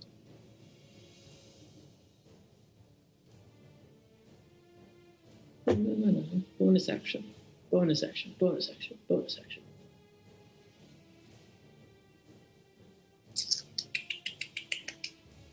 She is holding the rest of her turn, keeping concentration on this spell.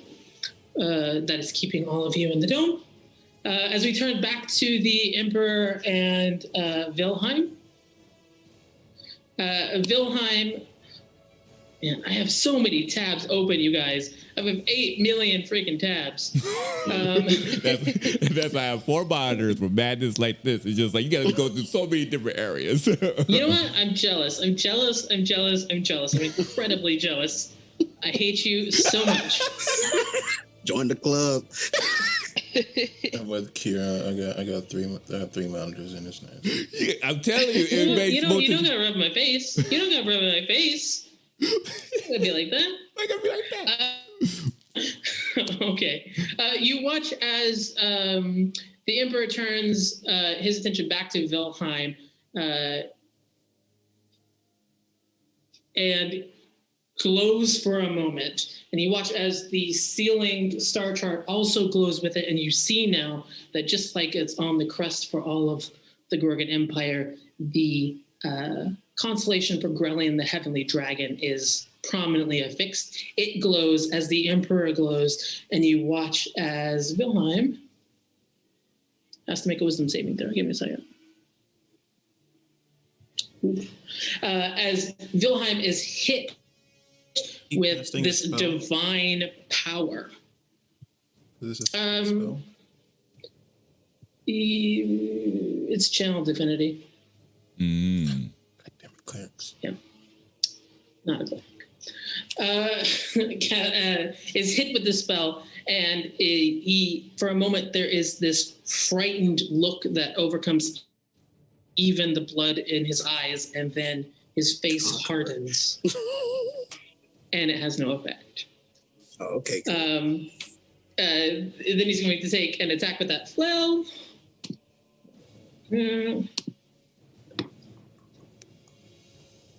Ooh, and hits for Wait, hold on.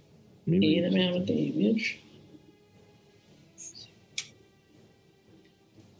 No, not as much damage as I thought it was. It takes a pretty good chunk as it embeds into his side for a little bit, and then he pulls it back, and you see some of that blood kind of floats from his rib area.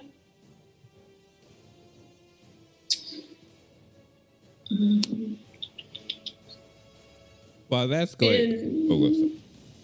Sorry, I'm trying to. I instead of making them roll all their stuff, I'm basically rolling a d20 for each of them to see who comes out on top for any given round, so I can keep track of it a little bit quicker. As a legendary action to getting hit, he calls blood again and is able to partially heal himself due to the necrotic damage that he gives to the Emperor.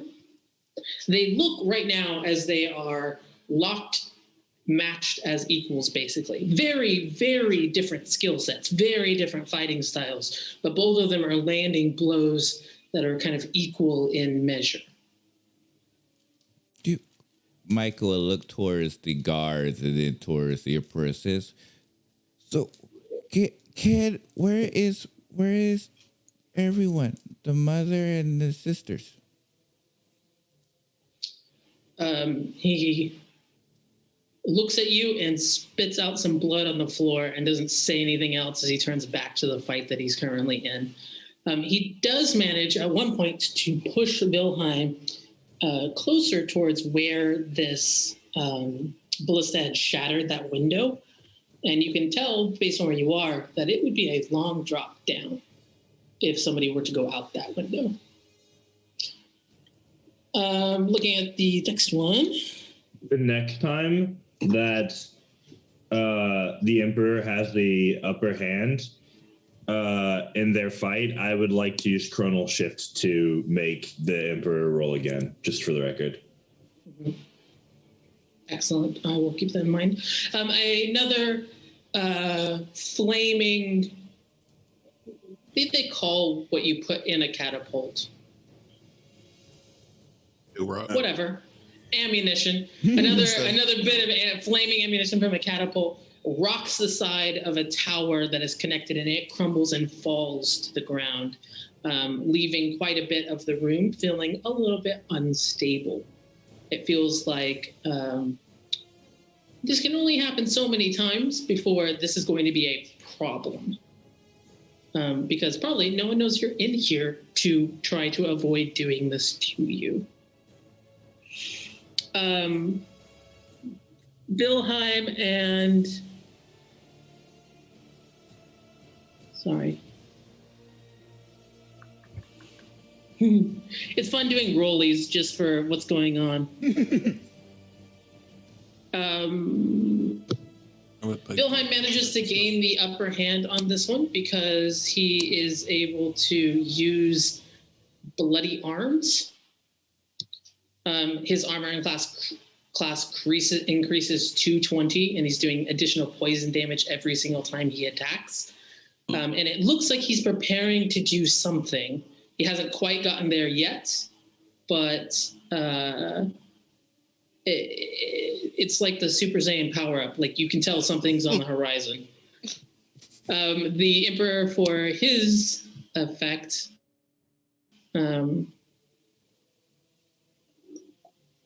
makes a Mage Slayer attack against Wilhelm and does a considerable amount of damage considering where it's coming from and what he's doing it with. Could I Chronal Shift that to make him reroll to try to hit again? You can certainly try. You gonna Chronal Shift? Okay. You attempt to chrono shift. Nothing happens.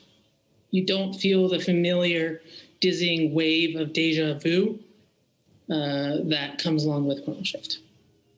So you see this and you're instinctively like, oh no, I can't let that happen. And then, nothing changes. The barrier, probably. Step out of the barrier and banish the Emperor. I was going to say, how far away are Wilhelm and Emperor right now? From at least the dome. We'll put it between 60 and 100 feet. They're moving around a lot because both of them are very fast and have some form of fly or hover going. So it's not even a 2D fight, it's a very 3D fight going on. Between 60 and 100 feet away. Argus, as you attempt to step out of the barrier, you find it solid to your touch. Point. What? There's no exit? There's no exit to this place? I'm casting Dimension Door. I'm leaving. I'm not sitting out of this. I'm not sitting out. Okay. You cast Dimension Door. Please mark it off of your spell slot. Nothing happens. This woman.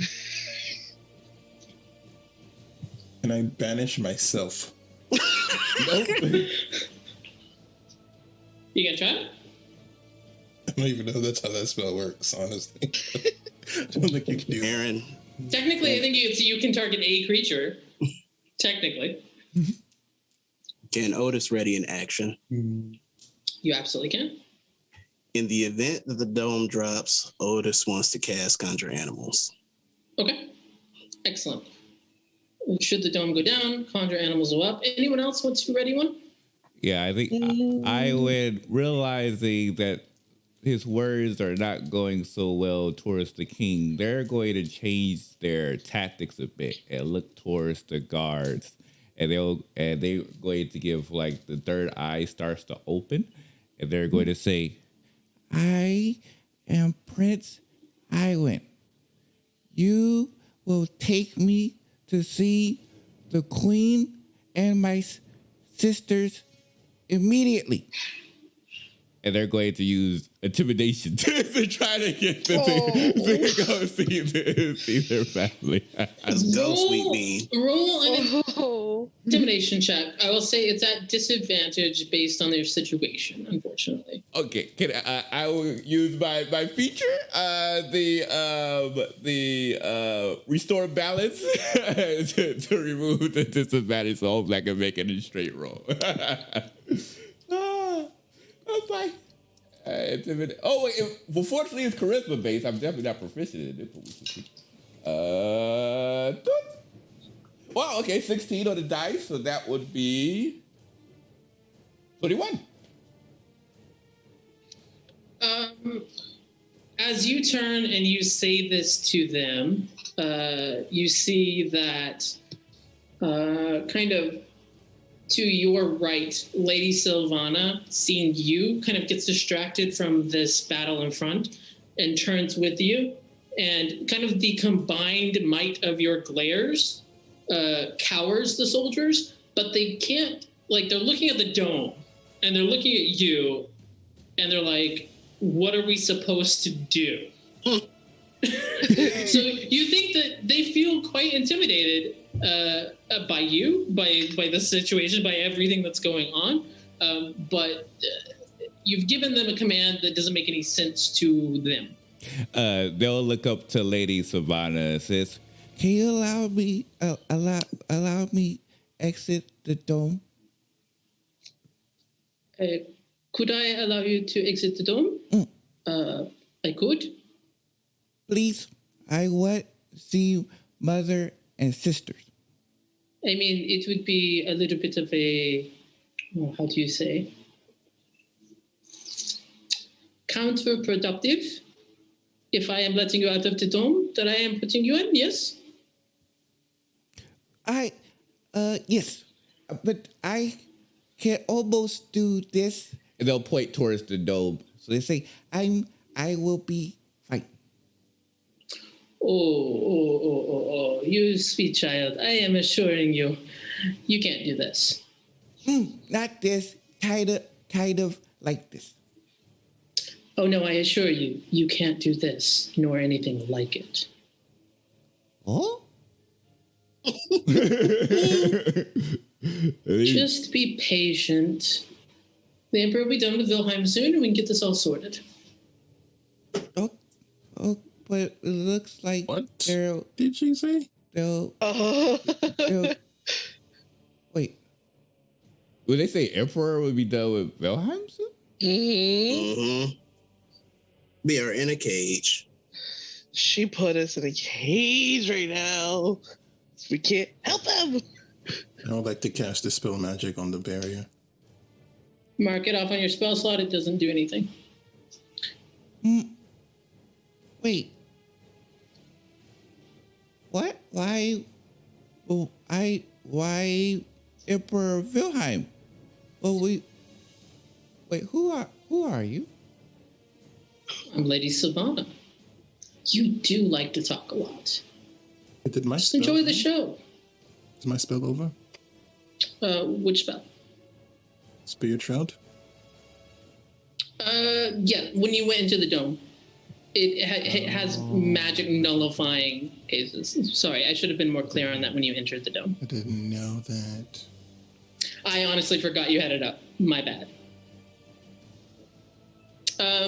You look over and you can see that Wilhelm clocks the Emperor hard, and in fact latches on both sides of his face with these like claw-like talons.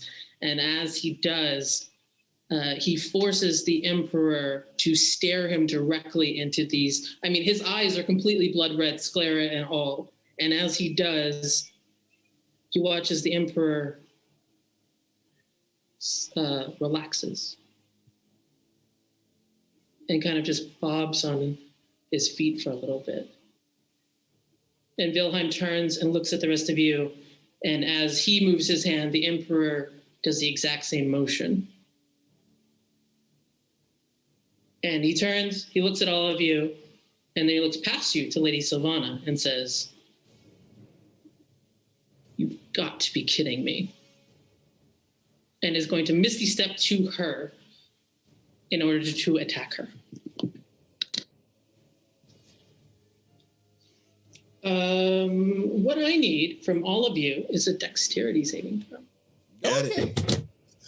All right. Oh, okay. I have something for the. It's a whole whopping 13. 14. 13. 7. Hold up. 16. I think, Otis, that you're only one. You take 3 points of damage as the tower is again hit. This time it shakes pretty violently, and you find yourself knocked prone by the intense shaking of this. As Vilkheim comes forward, the Emperor continues to kind of sway where he is, but it's like watching a shadow. As Wilhelm moves and attacks, the Emperor is kind of shadow boxing behind him, doing the same movements. And Wilhelm's like, as he's making several attacks on Lady Sylvana, between them, he's saying, he's just asking over, "What are you doing?" And she, sorry, so many freaking. Sword? Can the sword cut through the barrier? Can the sword cut through the barrier? Man, that's a question. Ooh, that's a question. If an unstoppable missile hits an unmovable wall. Yeah. It's like a Hulk versus Juggernaut moment.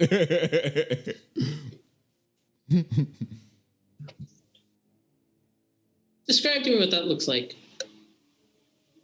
He is going to reuse the sword almost as if it's to cut through space as he swings it against the barrier. I imagine there's like, I understand how magic works, so like the weakest point of a spell or something. Sure. He's trying to cleave.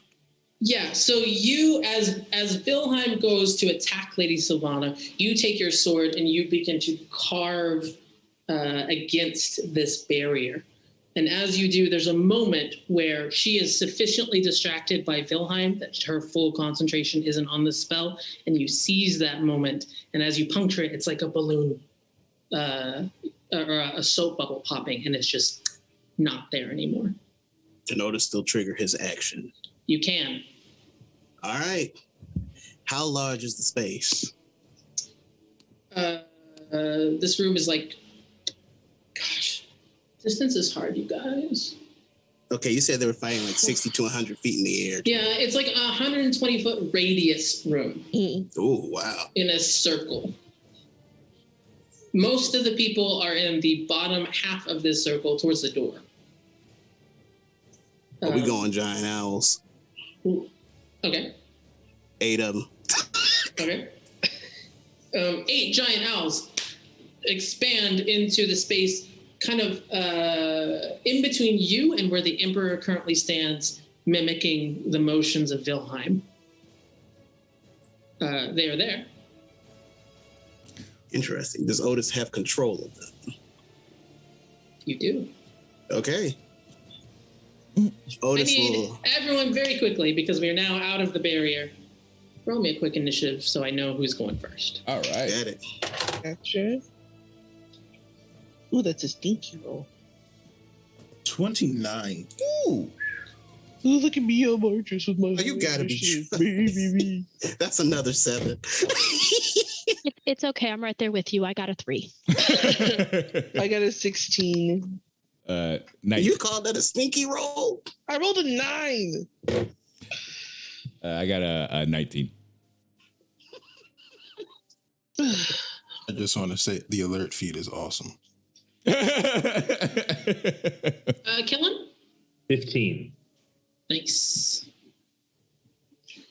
Let me make a quick one.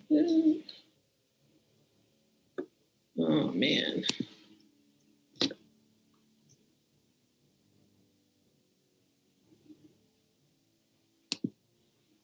And then for initiative is...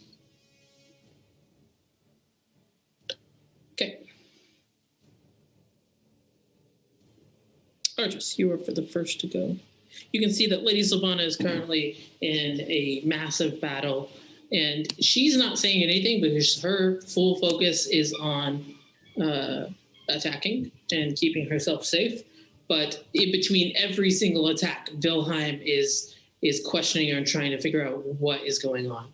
Like, you can see very clear disbelief and rage and confusion and heartbreak on his face as he, in this full vampiric form, is trying to figure out,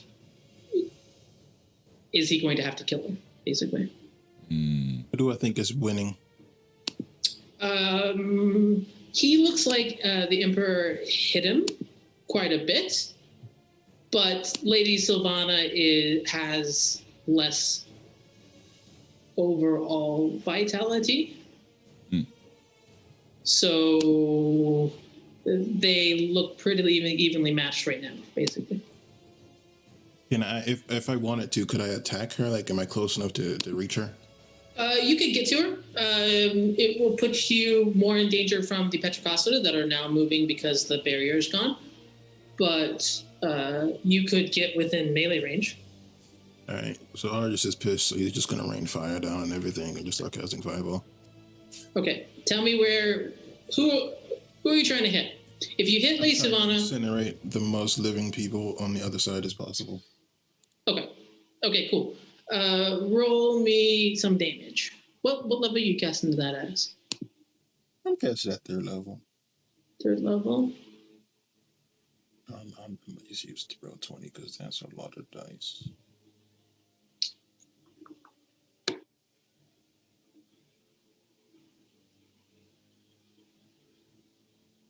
Fireball is 8d6, right? It is a million d6 is what it is.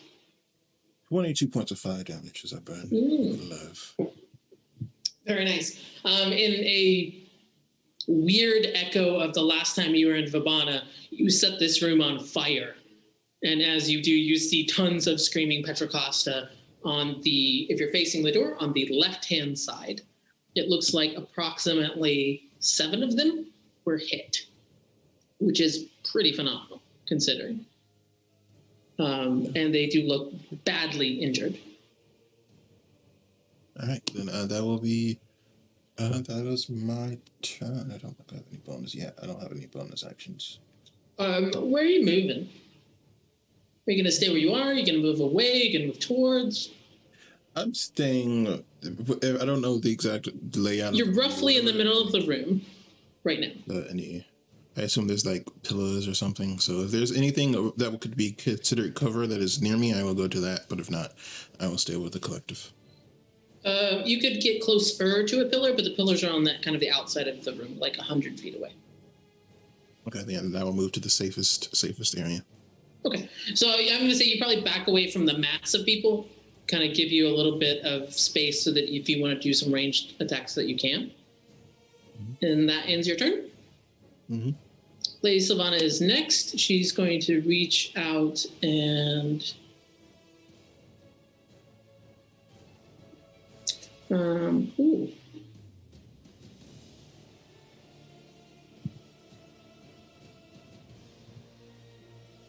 Oh, man. Oh, boy. Okay, she's going to use her elemental gift to begin to fly. She's going to move upwards. As she does, she gets an attack of opportunity from Vilheim. Not a spell, right? No, it's an elemental. It's a racial feat. Gotcha. Vilheim does manage to rake some of his fingers across her back and deliver some poison, in fact, damage to her, but she's able to escape. She moves 30 feet upwards, directly upwards, and then she's going to rain Eldritch Blast back down on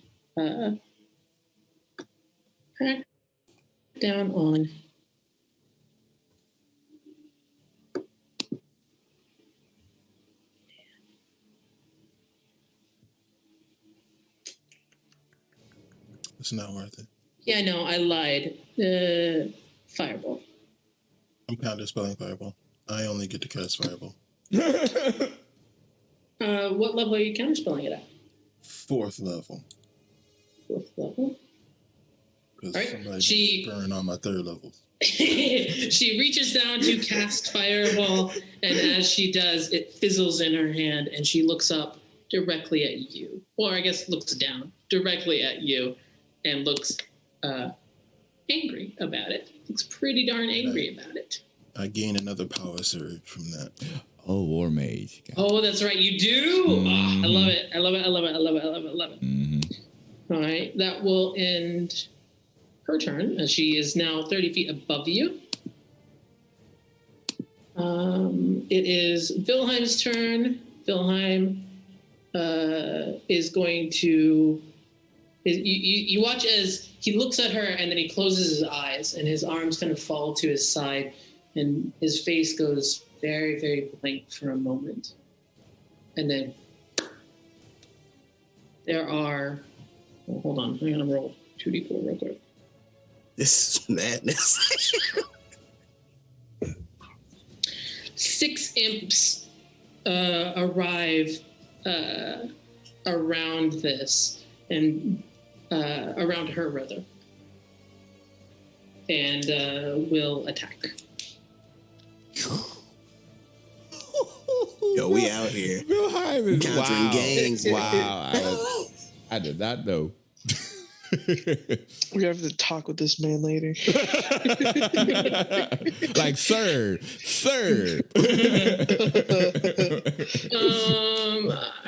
I gotta make this easier. I'm not gonna roll 6 attacks. I'm gonna roll 2 and triple them. 3 of them hit. 4.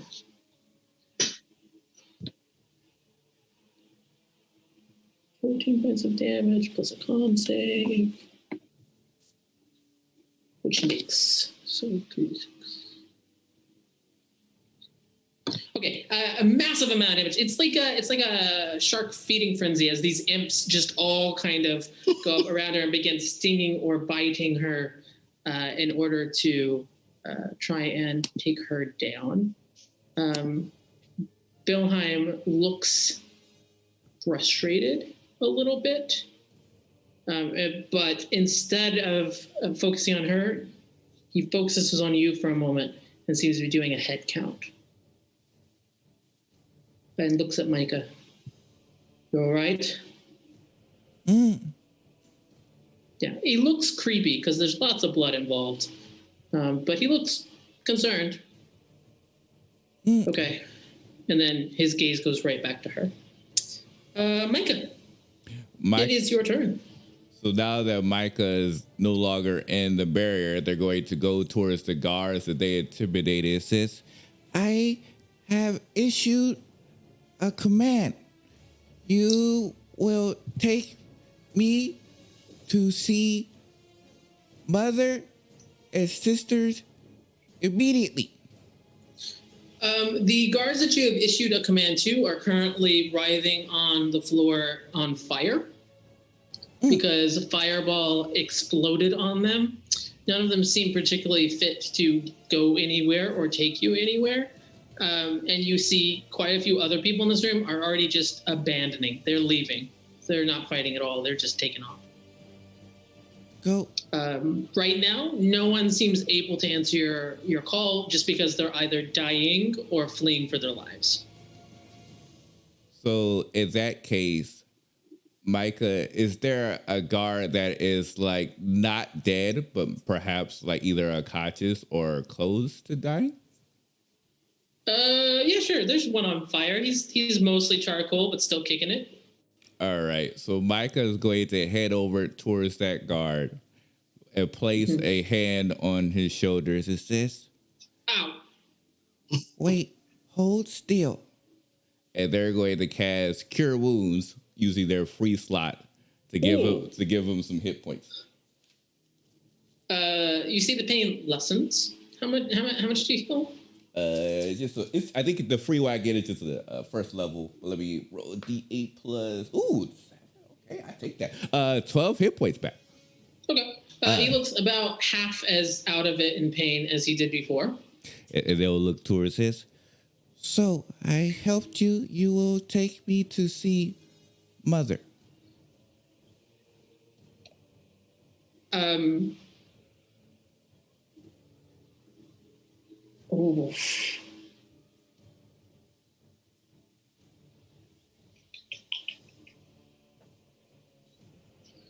Rollies.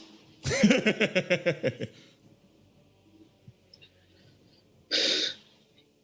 don't know what you want. Whatever you want, just let me live. Of course. You shall live. Do whatever you want. Thank you. And they'll look towards the others. It says, I'm going to see mother and sister. Would you come? Yeah, kid, I gotta protect you after all. They'll look towards the others. Wilhelm. Look like he has this fight on his own. I don't think he has this fight on his own. I don't know if he does. Wilhelm looks like if he's, let me put it this way. If you're spectating, it's about 50-50. If you leave, you think that he's probably going to try to cover your backs as you go, and it will put him at a significant disadvantage. I have trash to clean up here.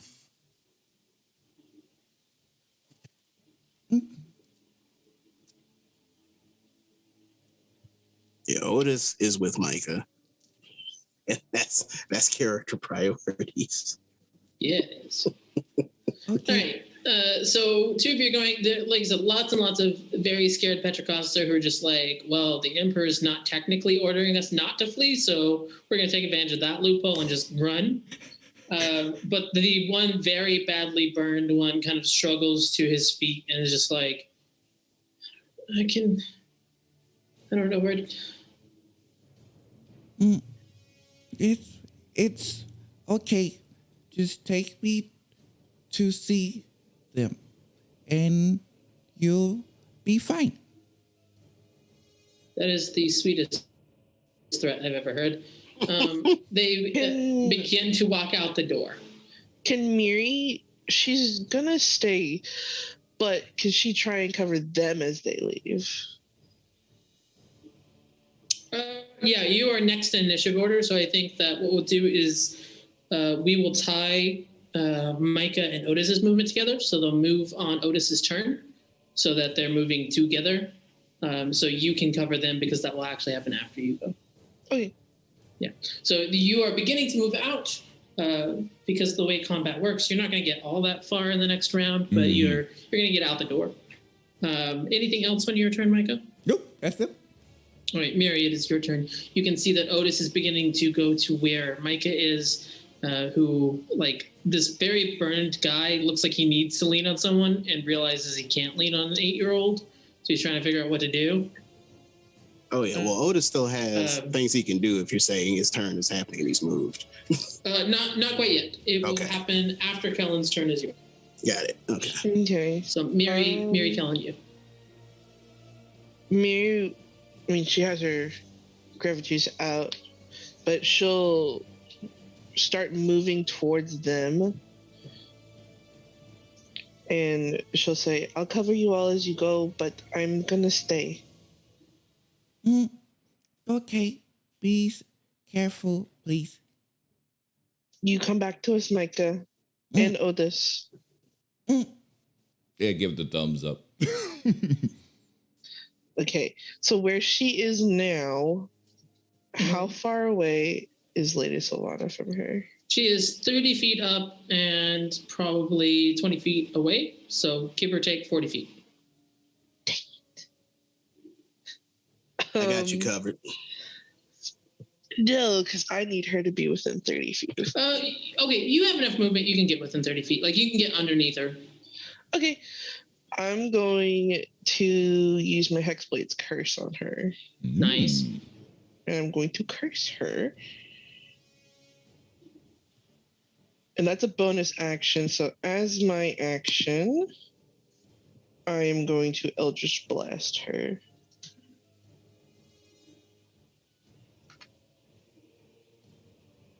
So let's see. Oh gosh. I'm gonna roll a different dice. I just rolled off the table. What does Hexblade's curse do? You're about to find out because I rolled a 19. That is a crit. Oh boy. Oh, yes, it is. Oh man. So I am rolling 2 beams. No, those were 2 separate ones. Never mind. I'll roll the first one then. This is going to be a D10. That's a D8 over here. Remember, when you crit, it is 1 full plus a half, or plus one full plus a roll. Yeah. So that's going to be 16 for the first beam. Ooh. Oh, you got agonizing blast? Okay. Ooh. Okay. Oh no! Oh, I forgot about agonizing blast. That's actually gonna be 20. Ooh. Okay. She looks. What does your beam look like? What does that look like? It looks like a normal, just like pew, but it is purple, and it looks like it has like almost like shimmers coming off of it, almost like mist of like glitter going off of it. Ooh, that is fancy. Okay. Then the second beam, that's a 17 on the die to hit. Oh, it's a +9. Yeah, that hits. You're good. Okay. All right. That's going to be a 7 plus 5. I don't do math well. 12. Okay. And that's what she does. You watch as these two beams impact hard. Like she is flying and it knocks her like in kind of a loop for a little bit because it hits that hard. Wait a minute. I forgot one more thing. Yeah. I love that. I was gonna say you did curse her. Yeah. I get bonus damage equal to my proficiency bonus. So would we say that goes for each beam or just the one? I don't remember if I explained if it's your first attack or all attacks. I think it's all attacks. All? Okay. So then add 8 on top of that damage. It's pretty impressive because Wilhelm's done quite a bit of damage, and then you're just like, you know what? I don't like this. And you absolutely ravage her. She looks down, and like every single time you've seen Lady Sylvana, she's been incredibly put together, right? Very prim, very proper, very the very first time you saw her was no one was willing to dunk her at the dunk tank at the little orientation thing at school because she looked like that, you know what I mean? And you can see now her hair is flying wild and she's got like these massive like burns all across her torso. And she looks down at it and then down at you and then over to Wilhelm. And you see more of those calculations as she realizes, I may have made a mistake. You made a boo-boo. Mary gives a rude gesture with her hand and runs off back to the others. Jack in the Box style. I think that's probably, you used your movement to get within range to do that, so I don't think you have any more movement. Kellen. So Kellen is moving a bit faster than the average person. Yeah. So he's going to use that to kind of walk backwards and keep step with Otis and Micah to go with them. But while doing so, he's blasting magic missile cover shots on his way out at Lady Sylvanas. 19 force damage as he's just like quickly backing up. Ouch. Again, you see her head kind of swivel as like she took in the threat that was Miri and was trying to weigh her odds, and then again she's blasted, and she looks up and she sees you from a fair distance away, the board she is a lone pawn on a chessboard full of queens. If you understand what I'm saying here, like she is surrounded by a whole bunch of people who can do a whole bunch of stuff. And she is trying to figure that out. Anything else besides magic missile for you? No, just using the bonus to keep up with them while sort of moving backwards. Cool. Otis, it's your turn. So you're going to be using your movement with Micah. Now, I believe, Micah, you're not dashing or anything, right? Well, I would just be following the guard. If the guard is running, then Micah would be dashing as well. Honestly, for that first turn, though, I think that he would be so eager to get away from the explosions that we're going to call it like a half a dash. Like he's not making 45 feet because he's doing his best to dash and he's just limping a little bit. You know what I mean? Yeah. So we'll say you make it 45 feet. Otis, you're able to get to them and then with your dash action to get with them because you were not directly next to him when he started this. Yeah, so Otis will in fact have to take the dash action then. Yes.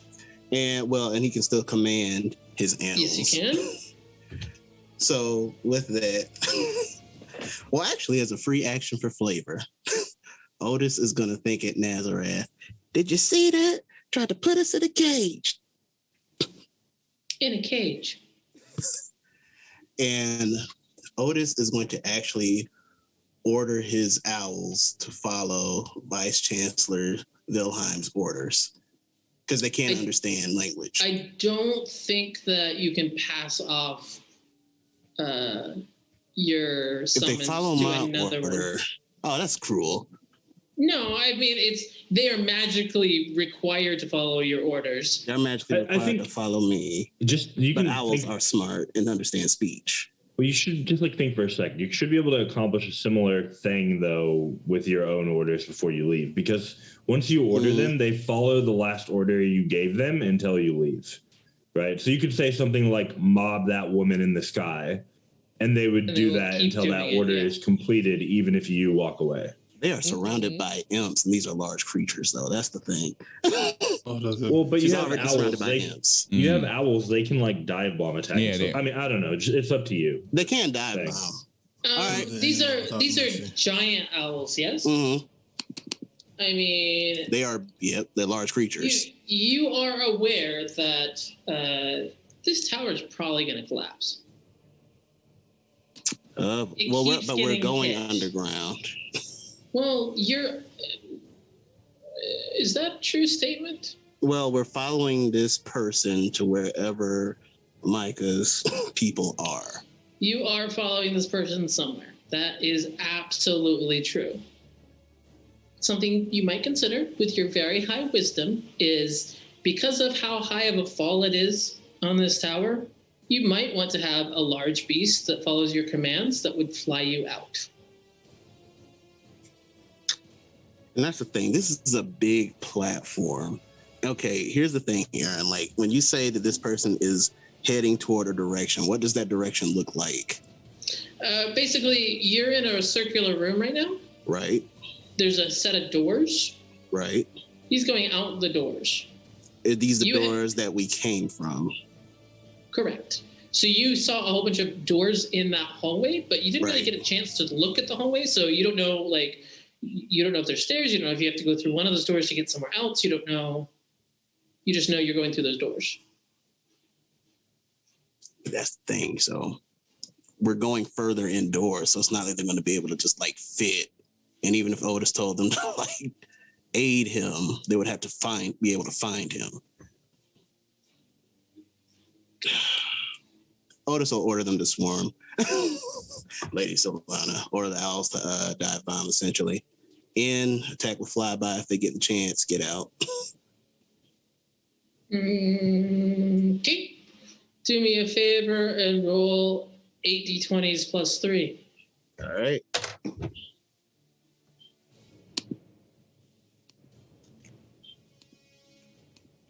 That's a hard judgment call. Yeah, it is. I mean, that's the thing about all of these, combat scenarios is you have so many different things that you want to accomplish. It's kind of hard to judge where do you go first. Mm-hmm. There's the inside threat and the outside threat, and then there's the existential threat. Mm-hmm. Plus 3's factored in. Uh-huh. That is a 10, a 13, a dirty 20, a 19, a natural 20, a 10, an 11, and a 15 to hit. 4 of those hit. Okay. So is that D4 plus 2 or something like that for claws? Let me see. 1 second, I just set it up. 2d6 plus 1. Oh, they hit hard. Yeah, so remember, for one of those attacks, the natural 20, so roll 2d6 4 times, add 12. Yep. Okay, so for 1, that is 2d6. That is a total of 6 on that damage, and that one's giving the additional 12. So, what is that? 18 damage. That's plus 1, so that's 19 damage. Yep. Yeah, just do me a favor and roll 66. Yep. I just wanted to get that one resolved, and then I was going to do the normal ones normally. Fair enough. Okay, so that is 7 damage for 1. That is 9 damage for another one, and that is 11. Well, that's 12 damage. That's 12 damage for another.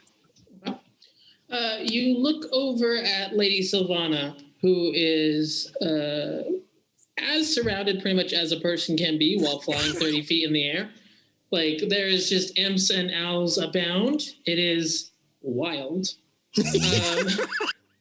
You see as this final owl, the one that got the natural 20, its talons actually rake across her throat.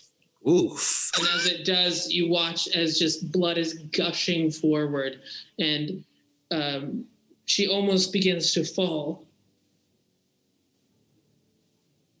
And then she brings her hand up over her own throat and holds it tightly and rises again.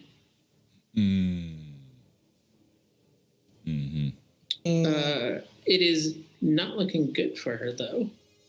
I'll tell you what. Well, Yvain, I think we're on you. Yvain. How far away is Wilhelm from Yvain? Near-ish, I would say 20 feet.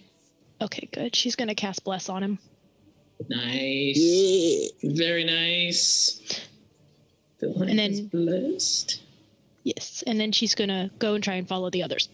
Okay, so you look over, you cast Bless. Wilhelm seems particularly confused by you, as you're not a student. But he's kind of in this, like, blood frenzy, is just, like, gives you a brief little nod and barely seems to realize what happened. She just gives him like a little nod and then just like scoots after the others. I like to imagine that there's, like, this is not true, but I like to imagine there's a tiny bit of smoke as, like, Holy and Vampire collide for a moment. Oh. I love the The only reason I didn't heal him. Yvain just comes out and she's like, "Blessings upon you. Okay, I've done all that I can do. Now to get out of here for me." Although, to be fair, I should have had the... well, I'll say that you all avoided the Hounds of Ill Omen. They were still there, but I'll say that all of you took circuitous enough paths that you did not take attacks of opportunity. You will not quite, Yvain... Fiends. Yeah. Yvain, you will not quite be able to get to them because... Well, actually... Yeah. Can you dash? No, because you cast Bless, you cannot dash, right? I can... Is I Bless cast an action or a bonus? Bless is an action, but I do have a bonus action to use. Okay, what's your bonus action? Could I Misty Step after him? You absolutely can. With Let's Misty go. Step and your movement, you're able to catch up to them. Not a problem. Which means we're back up to the top. Ardris.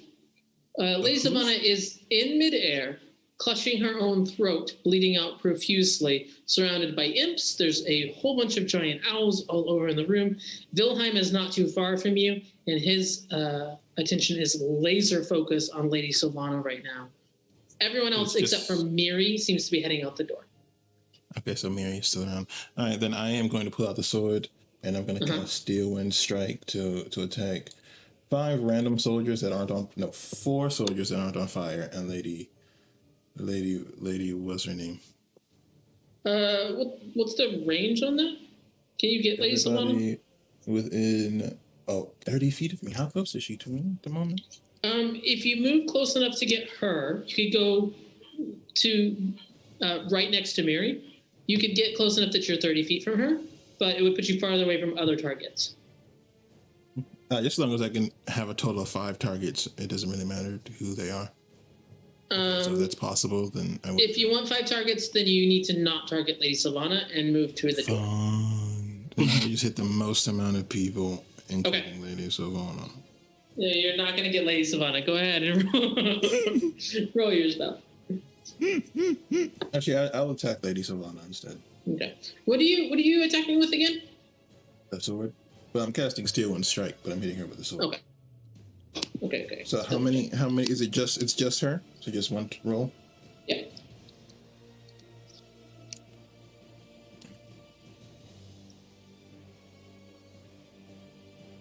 I have a question.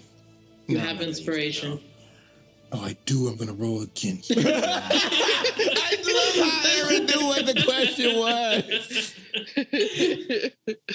I was crit fishing, so I rolled a 23 to hit total. A 23 will hit. Cool. So she takes 60-10 damage plus 1d8 damage. Six D10 damage. So has Lady Sylvana considered to have attacked me in the last round? I don't know. She attempted to attack you, but you counterspelled it, so no. It doesn't count. Fine. 60, 10 plus 1d8 damage. Oh no, only 60, 10 plus 1d8. However, will she survive? I don't require you to roll anything. I would like you to roll it just to see how high we can get this number. But she literally has 1 hit point because she went down the last one and used Strength of the Grave to stay back up. That's what I was thinking. When you said, I was like, just hit her with Fireball. God dang it. Coulda. Well, then she took 40. Not as cool though. 42. 34 is force and 8 is radiant damage. Yeah. She's not getting back up ever again. You are correct. You are correct. She's not getting back up. Man, this is maybe one of the coolest things you've ever done. Could you give me some cinematic on this? Because, like, this is just so dope. He senses that since everyone is leaving, he doesn't exactly have to worry about keeping them safe. And he remembers what he told everyone before they left. And as he flourishes the blade as if to slash vertically, but before the slash is completed, he disappears and appears anime style directly behind Lady Savannah. And he goes, "You were warned," and then cuts her from shoulder to waist to hip. I don't know. Yeah. Whatever that is. And just completely bisects her in two. God, that's cool. And you see the Japanese kanji Man, on the that's screen. cool. Yeah. Very much. If you are all Naruto fans, it looks like when the masked person was behind the woman, Conan. And Conan. Okay. That last fight where he was behind her, partially obscured. It looks just like that as he brings the sword across. She falls in two pieces. She falls to the ground. Because that was so dope, I'm gonna say you teleport next to her, even though you should have taken fall damage. I'm not gonna make you take fall damage because that was just so cool. You teleport next to her body, and you see. I mean, all of the Petrocos here are fleeing. They're full running. The few that are not running have just surrendered and are trying to actively become prisoners of war if they can, or just are, charred and burned on the ground trying to cling to life. Everyone else is heading out of the room. So I think you are probably the only person who witnesses Wilhelm as this happens. Mary's still in the room. Oh, that's correct. Miri is directly next to you. You get a little bit of viscera splash all over you as they both come to the ground. Yeah. So the both of you witness Wilhelm, and so you see this kind of reverse transformation. It's not actually so much that he changed. It's just more that, like, with his focus and his deadly intent, it manifested a little bit in his features. And as he forces himself to kind of sublimate everything he's feeling and go back to being the vice chancellor, you see his hands kind of they stop being more claw-like and go back to the presentation you saw before. His facial features become less gaunt and more human, really. His eyes go back to their normal shade, and the fangs are no longer visible. And he comes over to where she is lying dead, and looks, for just a moment, looks utterly destroyed. And then he gives a little nod. Well, I think it's about time that another massive catapult hits this room, and this time the room itself is being destroyed. You feel the stones under your feet begin to shift as the tower begins to fall.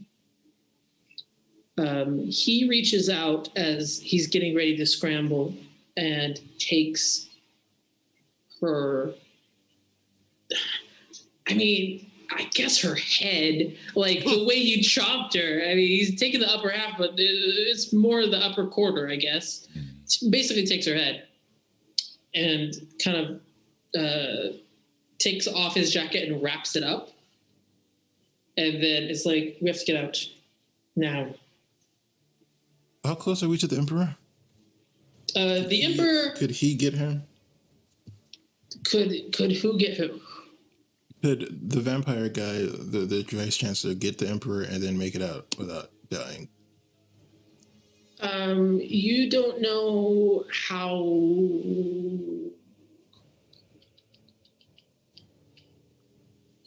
Hypothetically, maybe. You've never seen this happen before, but the Emperor is still doing the thing where he's sort of shadowing the movements. He's not moving in space, but his arms and limbs are kind of twitching as if it was doing the same thing. Can you get the He Emperor? looks completely dominated. Can you make the Emperor leave from here?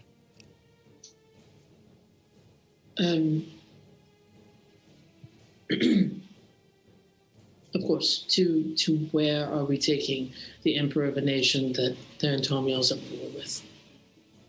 We will need for him to surrender, and I would greatly prefer to do this with as minimal bloodshed as possible. We don't have time for many questions at the moment, though. And he will grab Miri and cast Dimension Door to go 500 feet after the others.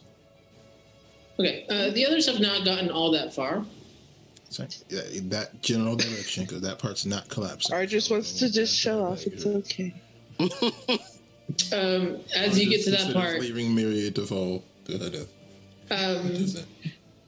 Sorry, before you do this, I do want to make it clear. It is not only this specific room that is collapsing. The structure of the building itself is collapsing. Mm-hmm. So moving into the hallway, although it is a direction you can go, is not necessarily a direction of safety. Teleportation circle. That is an option. Interesting. All right, so Wilhelm is going to have the Emperor follow him, and he's just going to walk his way, basically in the same direction you're going. The rest of you are all in the hallway. Mm-hmm. As you feel the entire building beginning to destabilize.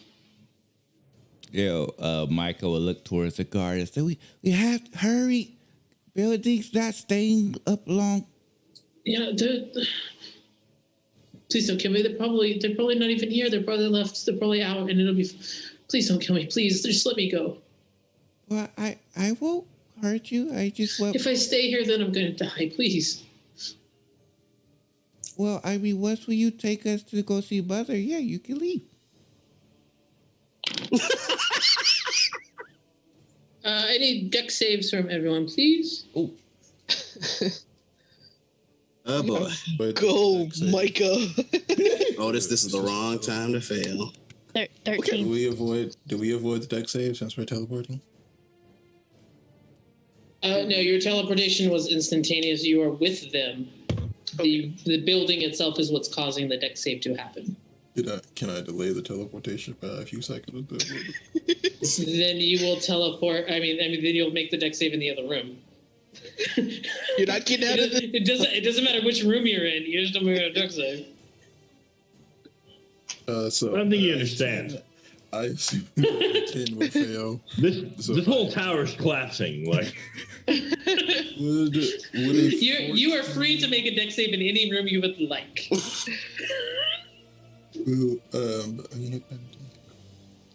So does a 10 fail? Yes. All right, then I will try to use Arcane Deflection to boost it to a 14. Okay. What is? 13. Miri? 17.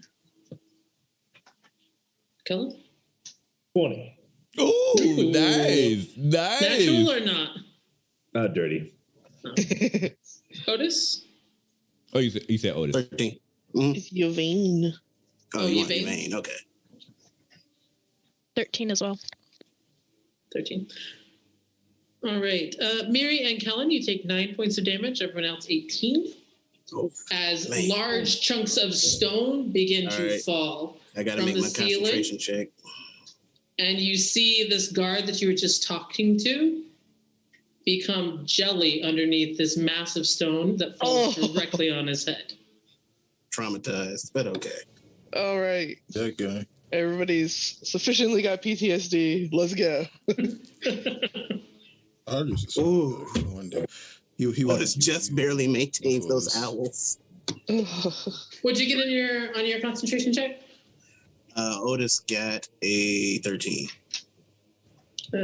I got a 13 also to maintain concentration on bless.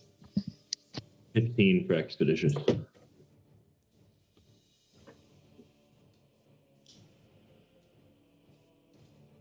Hold on, I didn't have Wilhelm. Bunch of chumps concentrating on stuff. Yeah, you were just blasting people. No concentration required. Okay. Excellent. Your concentrations are still up.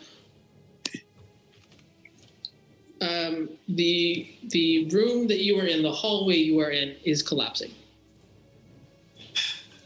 The guide that you have is dead.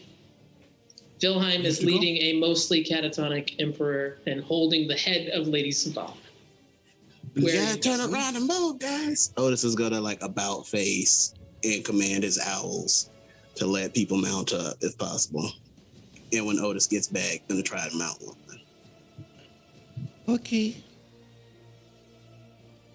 Micah just stares at the guard that just shrugs, sighs. And I think at this moment, for the first time, I think you would see like a tear just drop down their face. Emotion. The guard died. Mm-hmm. Oh yeah. Oh yeah, big Very time. dead. Is he still nearby, or is he squished under something? He is squished underneath a boulder. Ain't no basically. revivifies. Ain't no spare the dying. He's beyond. Not this time. Resurrection. I mean, technically you could. It would just be the worst existence, right? Like, yeah. She'd She'd be like asking to no, die he's at gone. that point. yeah. I would like to use a bonus action to know the direction to my father. Your father is to the southwest. You know that it's the same direction that you were heading when you left Famana last time, and heading towards the seal. That direction. Okay. We shall lead to the southwest of here. Quickly, stay close together. Are we mounting up on birds? Better believe it. Yeah. Do we have enough birds for everybody? I got 8 of them. If none of them took damage or died, I'm in that fight. We good. Okay, so that's you don't have to worry about me actually, but okay. 6 of you plus Wilhelm plus the Emperor. Yeah, that's 8. Right? Okay. Mm-hmm. Otis can wild shape. We're fine. Sorry, 1 second. How many hit points do those owls have? Oh, don't tell me they got to make date saves too. Uh-oh. There's a bunch of falling stuff from the ceiling, man. Each one, what is it? Like 2d6 plus something. Let me see. Oh, I already had them up. 19 hit points. Okay. 3 of them are dead. Otis is gonna have to cast Conjure Animals again. Get a new set of owls. We can't double up on them, or No. Nah, they're large, so they can only take one.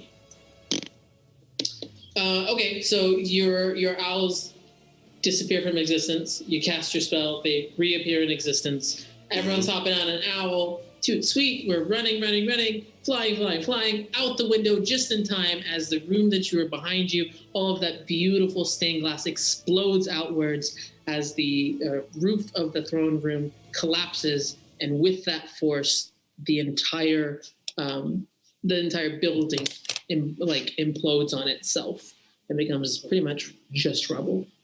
In the streets around you, you can see there's quite a bit of panic and confusion. There seems to be not so much fighting, Because it seems like it's mostly a bunch of very scared civilians running around trying to figure out what's going on. But there are ballista and catapults that are being launched into the city. And then there's some petrocosta on the walls, and you can see Ventrida up in the air.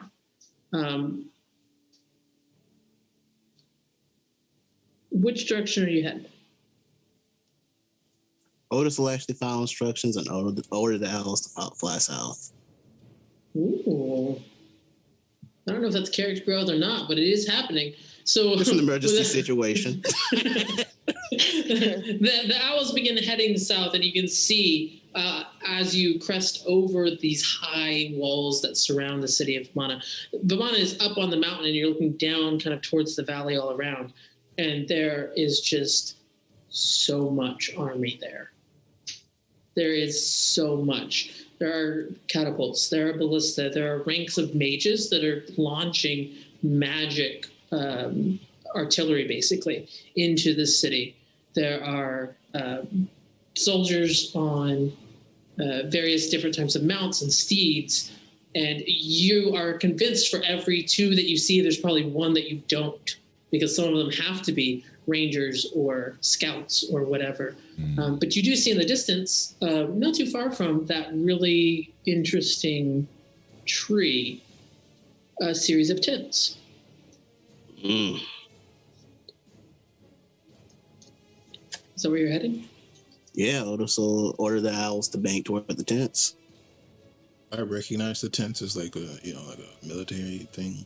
Yeah. Like some family camping in the forest. Right? No. These are very, very large. You would imagine this is this is not even like barracks or something like that. This is like Command tent? Sorry?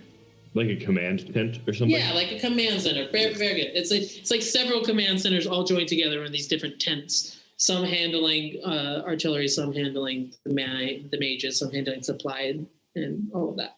But yeah, you recognize them, and they are flying the standard of their Antomio.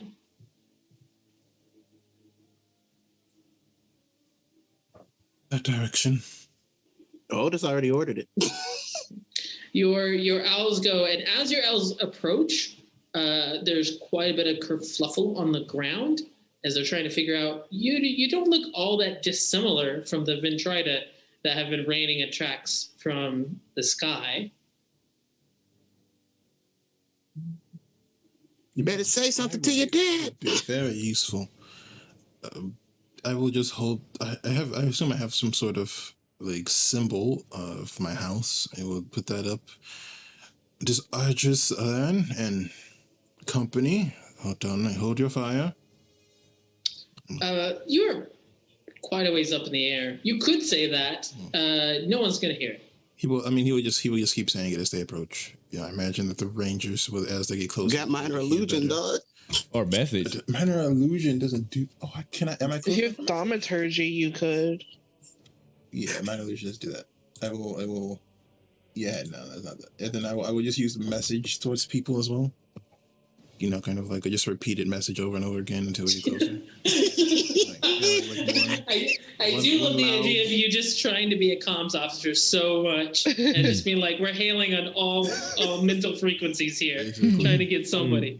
He'll say it out loud once, and then I use message to say it again, and yeah, like that over and over again.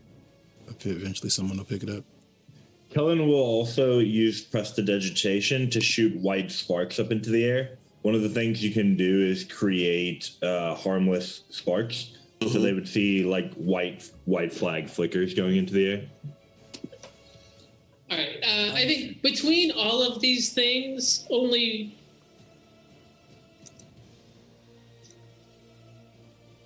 one ends up making a lucky strike on 1, 2, 3 Miri's owl.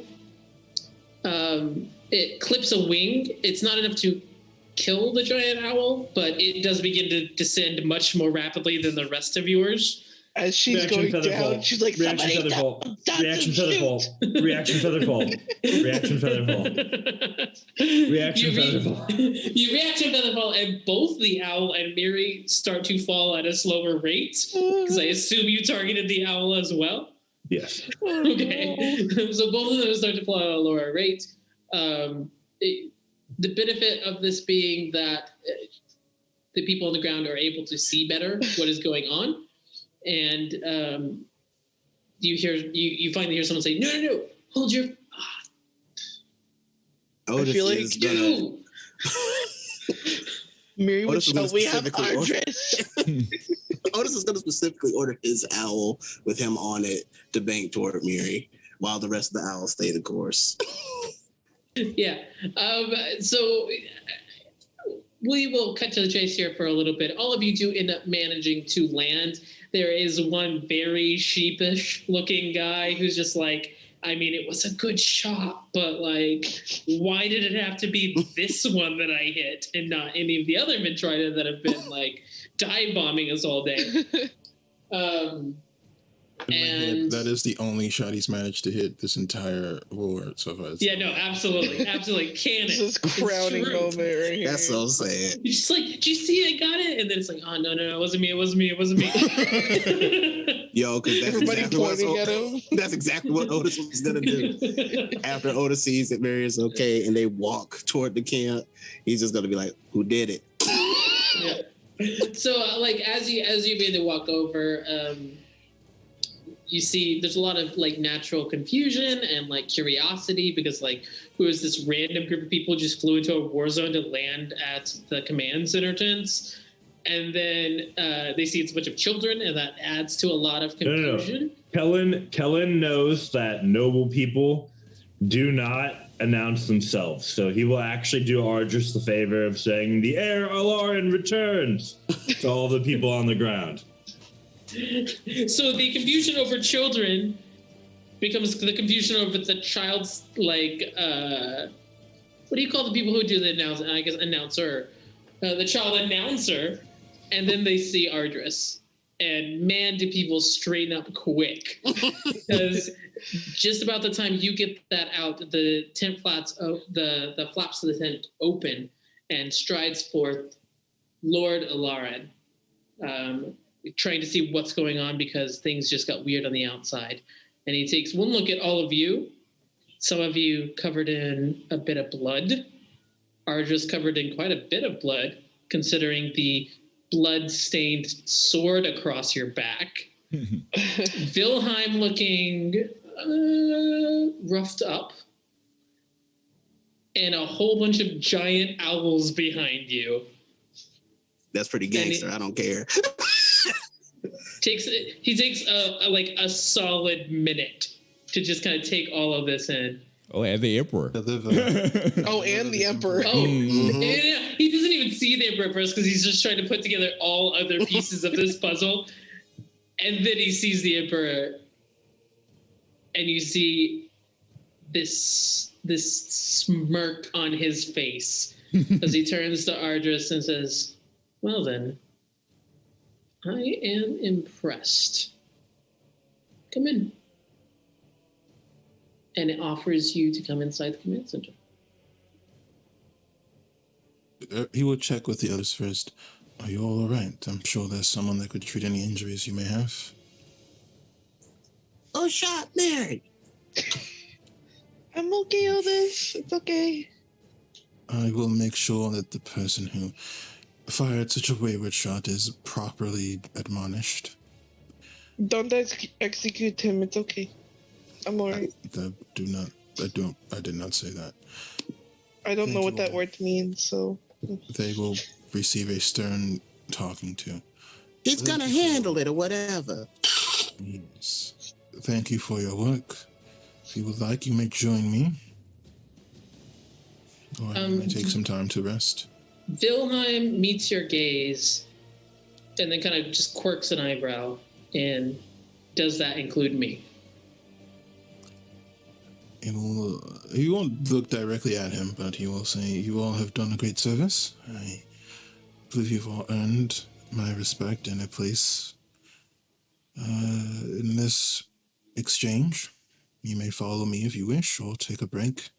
You have earned it. Heir Alarin, Lord Alarin, I wonder if you would have anyone in your employ with the set of skills to speak with the dead. I have some questions.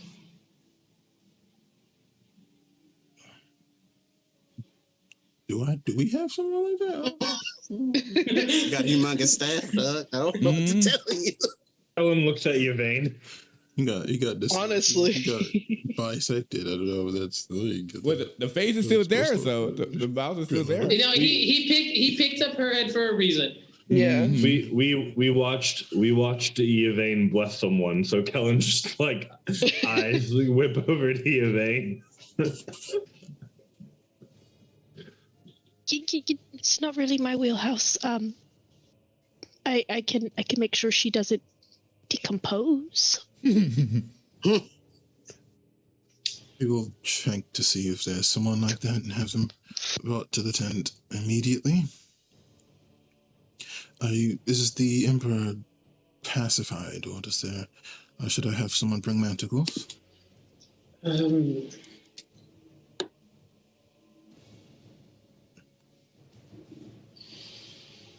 For today, he is fine, but I wouldn't be opposed. You'll have a few guards bring some manticles over just in case. At the very least, I think it looks good on him. Otis is going to turn around and talk to his owls. He's like, good job, everybody. Hoot, hoot. And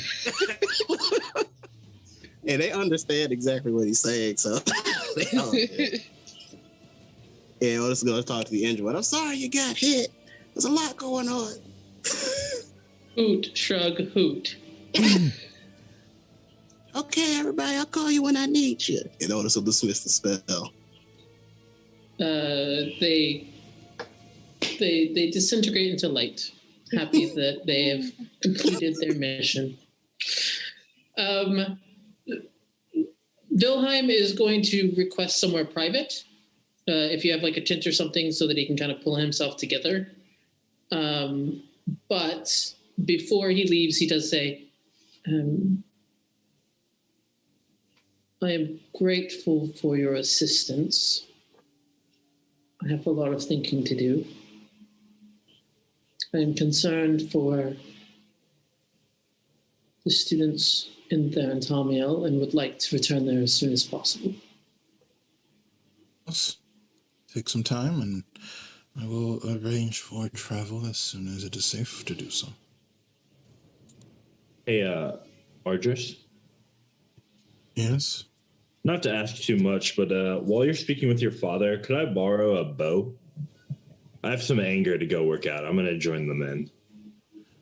I'm sure they would not mind letting you use a bow and providing you anything else you may need within reason. Excellent. Yvain does look at the Vice Chancellor and just like gestures to like the bundle and goes, would you like me to ensure that does not get, would you mind if I cast something on that? Make an insight check. Let's see. That's a natural one. The dice are not kind today. Oh no! Did you spend your inspiration yet? Did you spend your inspiration? Oh, yet? I don't have inspiration. You have inspiration. Yeah. Everyone got one last session. Oh. Hold on, again, do it but again. maybe I played it's you better if perfectly, you okay? You were incredibly inspired. Maybe it's better if you don't reroll this one, because this could be really funny. You know what? I want to see what the reroll is going to be. Oh man! Because I'm guaranteeing you the dice are not friendly. Oh, okay, that was a 15 this time. It's better than a 1. It's up to you. She's being polite. For a moment, you read his indifference as only indifference. For a moment, you think he is just casually cruel and doesn't care. And then you look again, and you realize that he is very good at masking, and that he doesn't have a good reason to say no, so he will say yes. She's just going to gently reach over and cast Gentle Repose on it. Thank you. Just until you can find someone to who can speak. Sorry, I hope this is not terribly rude. It's been a long hour. You're not one of my students, right? No, I am not. Okay. Good. I was quite worried I was forgetting. Oh no, I am a novice from a convent. I just happened to find these lovely people, and we're traveling together. She had a string. She helped me once.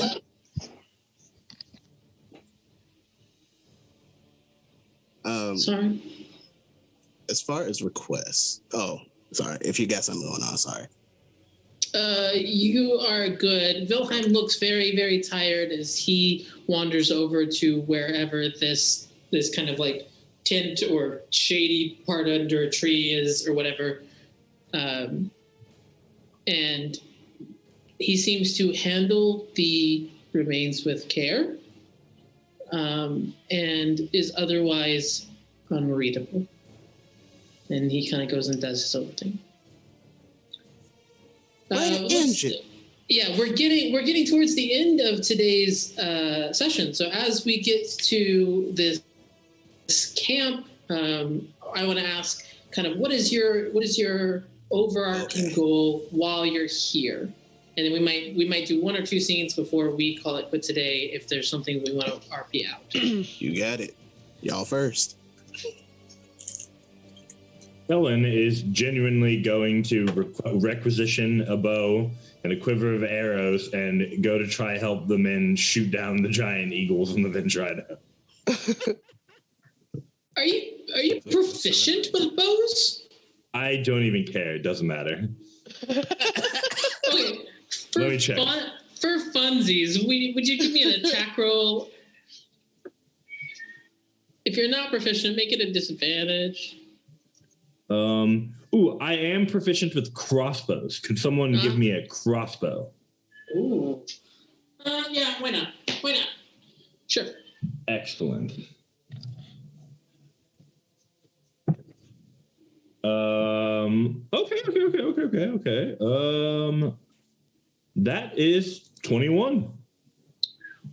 It takes you a moment to kind of get in the rhythm of it, because when was the last time you held a crossbow? Probably when you were training with a certain individual. And so you are getting into the rhythm, and you're kind of like, it's not quite there. Your aim's just a little bit off because you're used to it coming from your fingers, not pulled through your finger through the trigger action. And then it clicks, and you're right back in that mentality that was drilled into you, and every shot lands where you're aiming at. Due to distances and proximities, not every shot is like a death blow or something, but you gain a little bit of a reputation among the people that you're at, because there was this kid who clearly could do some magic. Sure, they can all do some magic. And then, you picked up a crossbow and started, being a boss with it as well. You've got a little bit of a reputation for about, 6 people in the squad who are kind of working with you in this area. The last thing I'll add is that what these men would hear the whole time is just click. That one's for Micah. That one's for Micah too. That one's also for Micah. That's just what they hear the whole time. There's a couple whispers over the campfire that night. Do you know Micah? I don't know. Do you know Micah? We're never messing with Micah, whoever it is. Speaking of Micah, what are you working on? So Micah, after hopping off the owl, they've kind of just spent like 1,000-yard stare, like going, just like staring off into the distance, and then they wouldn't actually go with Ardris inside the camp. They would probably head to like a side corner and sit down to think, and then they tried to recap the lessons that they attempted to learn from Otis about like wanting for things and requesting for things, and then thinking about emotions. And then they start to recap all of the memories that they have, that when they try to go for something that they want, it always crashed and burned. When they tried to go see their kingdom and see their family, they were captured. When they tried to go talk to the king to stop the war, the king wanted to kill them. And when they tried to go see their mother and sister, the guard that was taking them away just died. It just passed in front of them. And so they start to realize that, or for them, it's not the ordeal of wanting. They should not want. They're dead. They were killed. They're not actually alive. And I think as two final tears starts to drip down their face, clock noise starts to click around their head, as you may see essence of Modron starting to appear. And for the final time, emotion starts to develop in them as they give two final tears. And then suddenly their head starts to turn a bit more robotic and a bit more construct, almost as if the last bit of emotions and want was killed. And they just stare off into the distance. Ooh, that's deep. I'd like to think that you probably don't end up too terribly far away from Vilheim. And there's a terrible irony in that of everyone you've met, he probably understands most what it is like to balance the living with the unliving. But he's a little bit wrapped up in what he's doing. I'm not sure that he's going to come to you. So kind of both of you are in your little zone of thoughts and memories and decisions. Not quite close enough to reach out to each other, I think. It's sad, though. Miri, what are you doing? She will go over to Otis and she's gonna try and like check out if he got hurt or anything. He's like, "Are you okay?" Otis is definitely looking roughed up visually.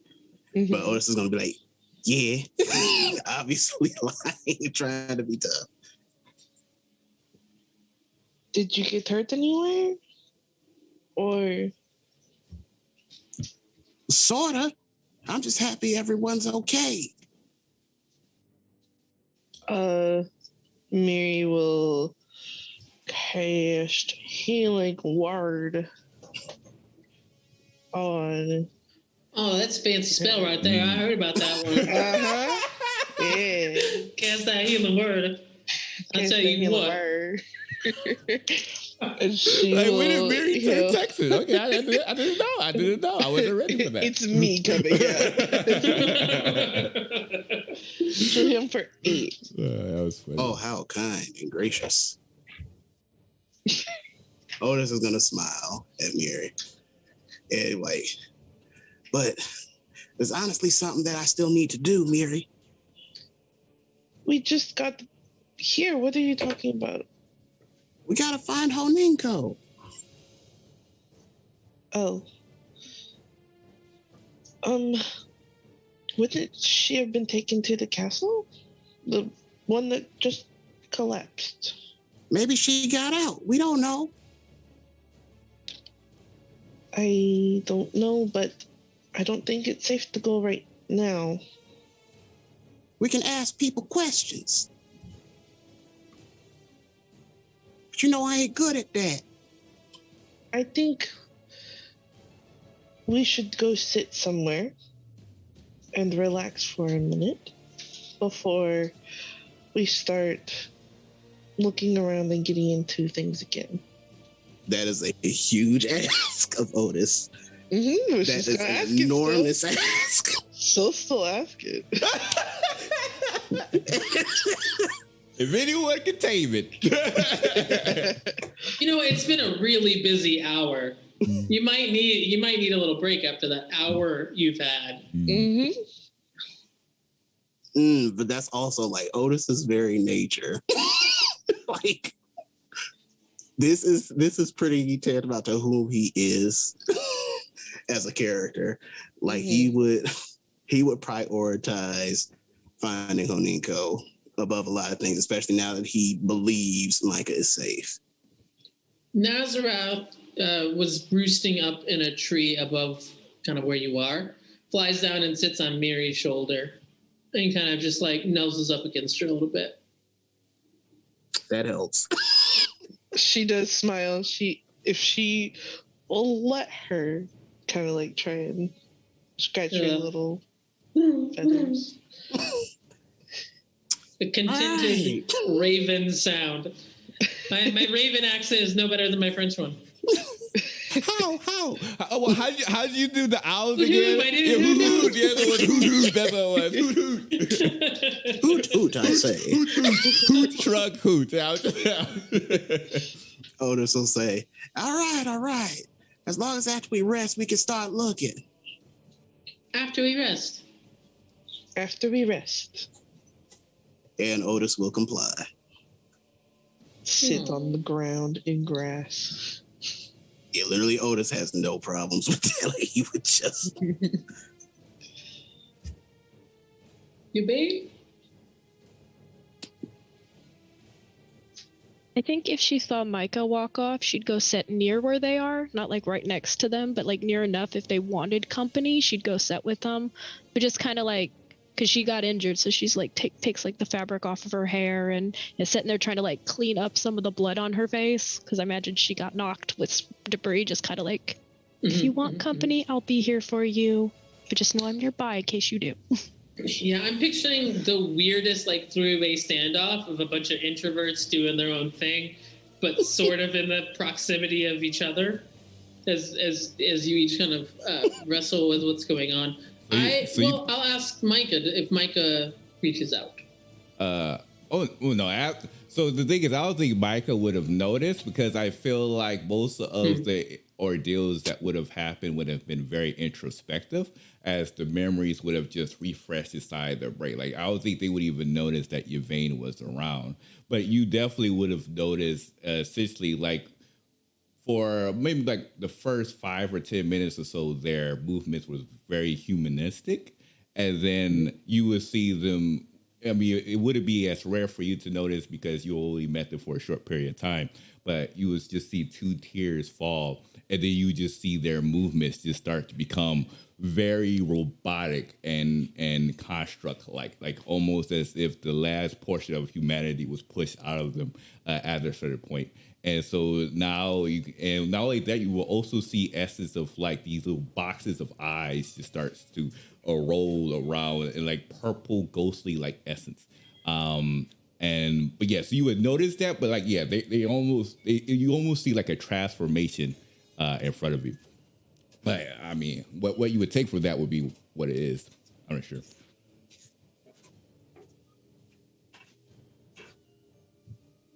I think that would make her actually go over and sit near them. Ooh, okay. And she'd probably like take her glove off, and if they'd let her, just like put her hand on their arm, just kind of like a comforting gesture.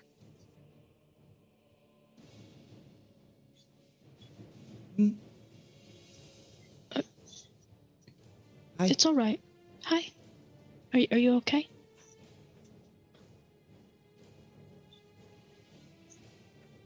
Yes. But if you do want to talk about anything, I'm here. No talk. She just like gives a little nod. She'll like pull a book out of her like her bag and just like open it up and read. Just chilling. And they look at you for a second, staring, but their eyes, like again, like the youthful, like inquisitive look is just like mostly gone. Is now just mostly just like almost like an automaton, kind of like just staring at you, just like almost like the first time. Interesting. Look. It was a gift. It's poetry. I don't know if you like poetry. No, like, no dislike, no likes. Would you like me to read you some?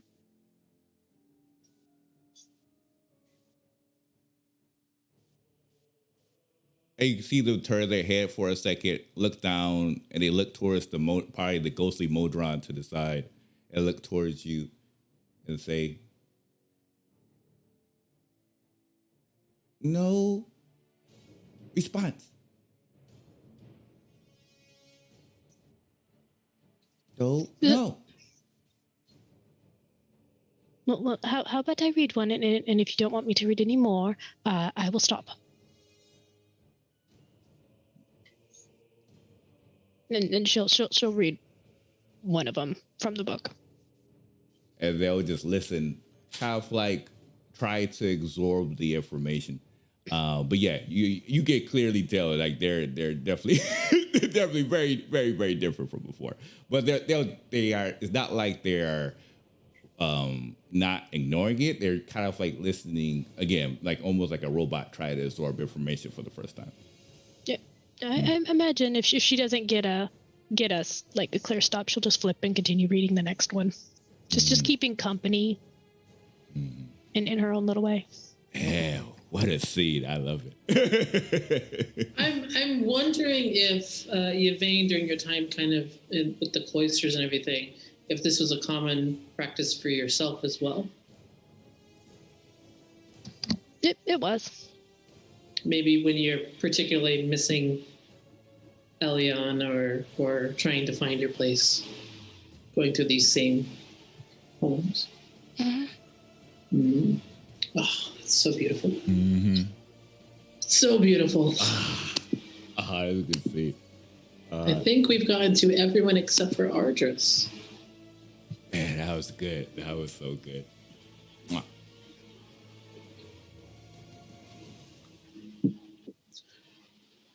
Ardris, you have never seen your father so pleased. Like overtly, visually pleased. Not content, not neutral, not fine or okay. He is quite happy.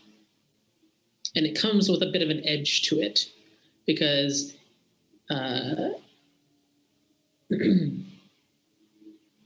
you have always known your father to be a firm man who was willing to carve the world into the shape he needed it to be.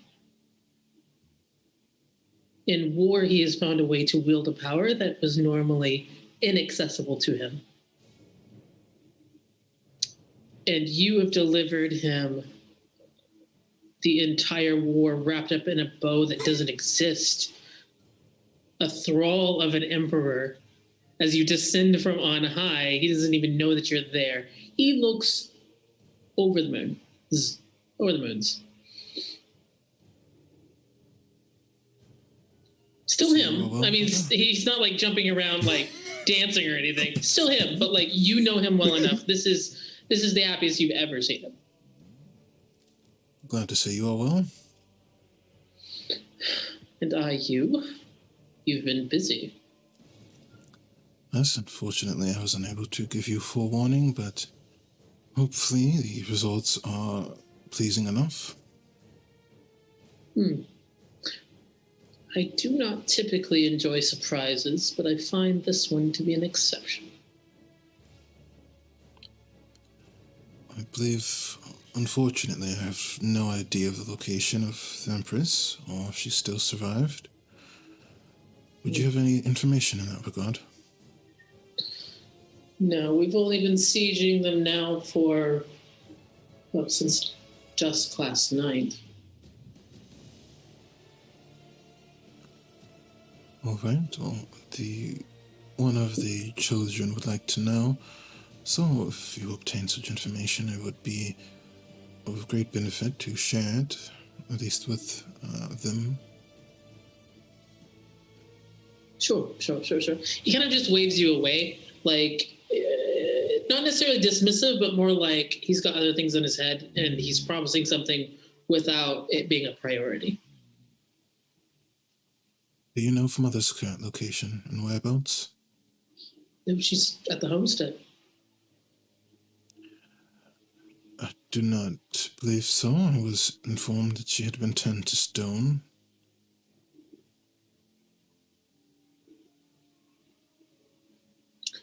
He pauses in what he's doing. And you see the room pauses with him. And then he keeps going and the room resumes life. He goes, well, considering this will be wrapped up sooner than later, I'm sure that we can attend to that immediately. Have we sent people? Very well. I have acquired the ability to cure such an infliction, so I will make my way over there as soon as possible.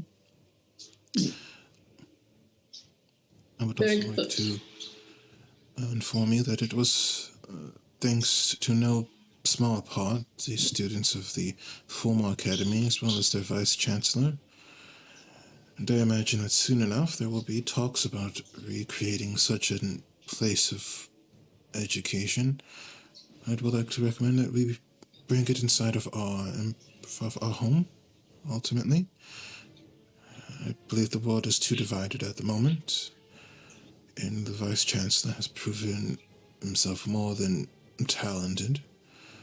Unfortunately, I was unable to cross swords with the Emperor myself, but he was very impressive. Well, should have always been in Thurn-Tomiel.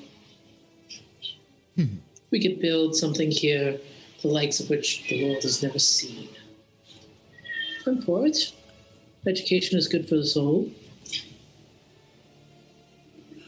Unfortunately, Lady Sylvana betrayed us in the end, so I was unable to capture her, or perhaps unwilling. We'll have to consider that an answer to that question another time. I believe there was an attempt or desire to find someone that can speak with the dead. Do you know of anyone with such capability?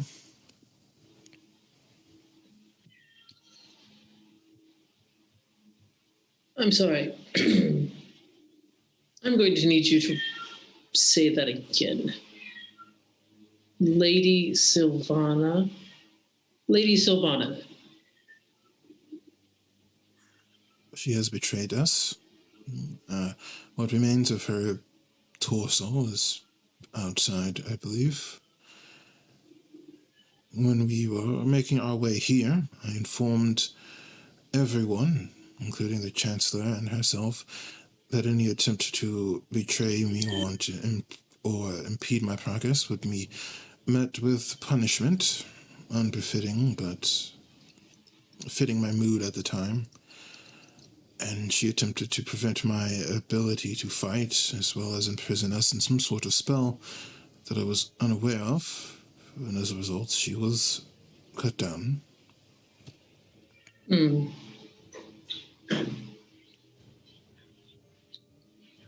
Interesting. He looks troubled. But then kind of shakes it off and he's like, well, no matter, we prevailed.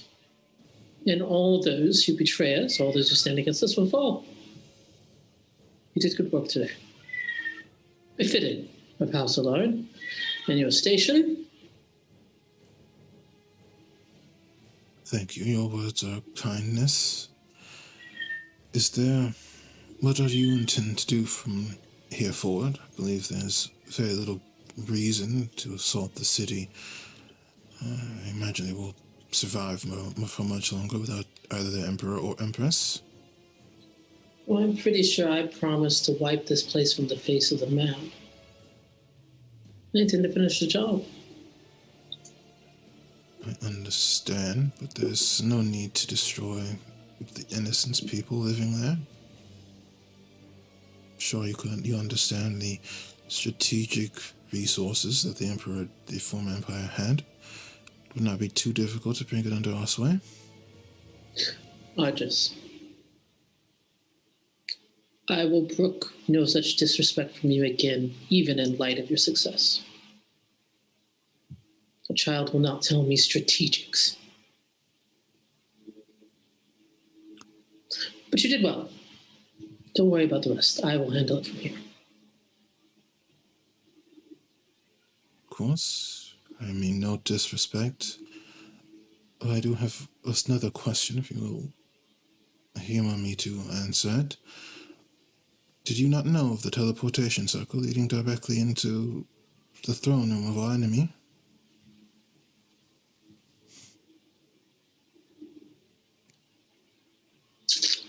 I had wondered how you got here so quickly.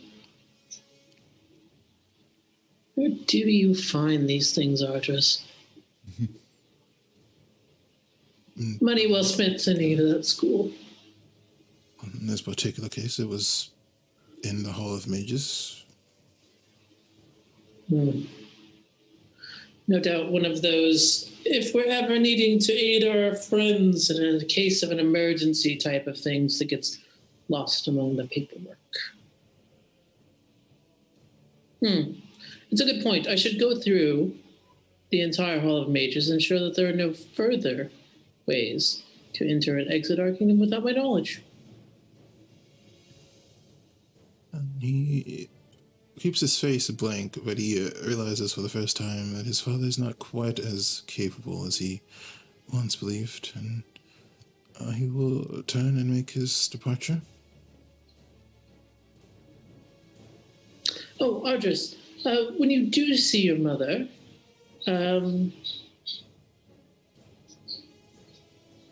where will you go from there? Trying to figure out where to plan my triumphant return. I have not decided. I would think the children will need time to rest and to recover. They are so frail, aren't they? They are talented. They will have great potential in time. Well, I leave them to you then. Good luck. Thank you. And you'll leave. I don't think that you hear anything more from your father that day. Things are happening. People are moving. Lots of troop movements and activities. There's still lots of bombardment and the equivalent of magical artillery and the people who are manning crossbows and longbows and all of this kind of thing as the siege against the city continues. And I think that we will pick back up here at the camp in our next session. Ooh, what an episode. Wow. All right. Well, I hope you enjoyed this episode, the big 2-0 of season 2. We definitely hit that 20th episode running. Again, if you like what you see here, like to talk about our campaign, make sure to join our Discord, which you'll see in the chat. Sorry, not in the chat, the description section below. And we'll see you next week for our next episode of Rivenwood Academy. But until then, farewell for now.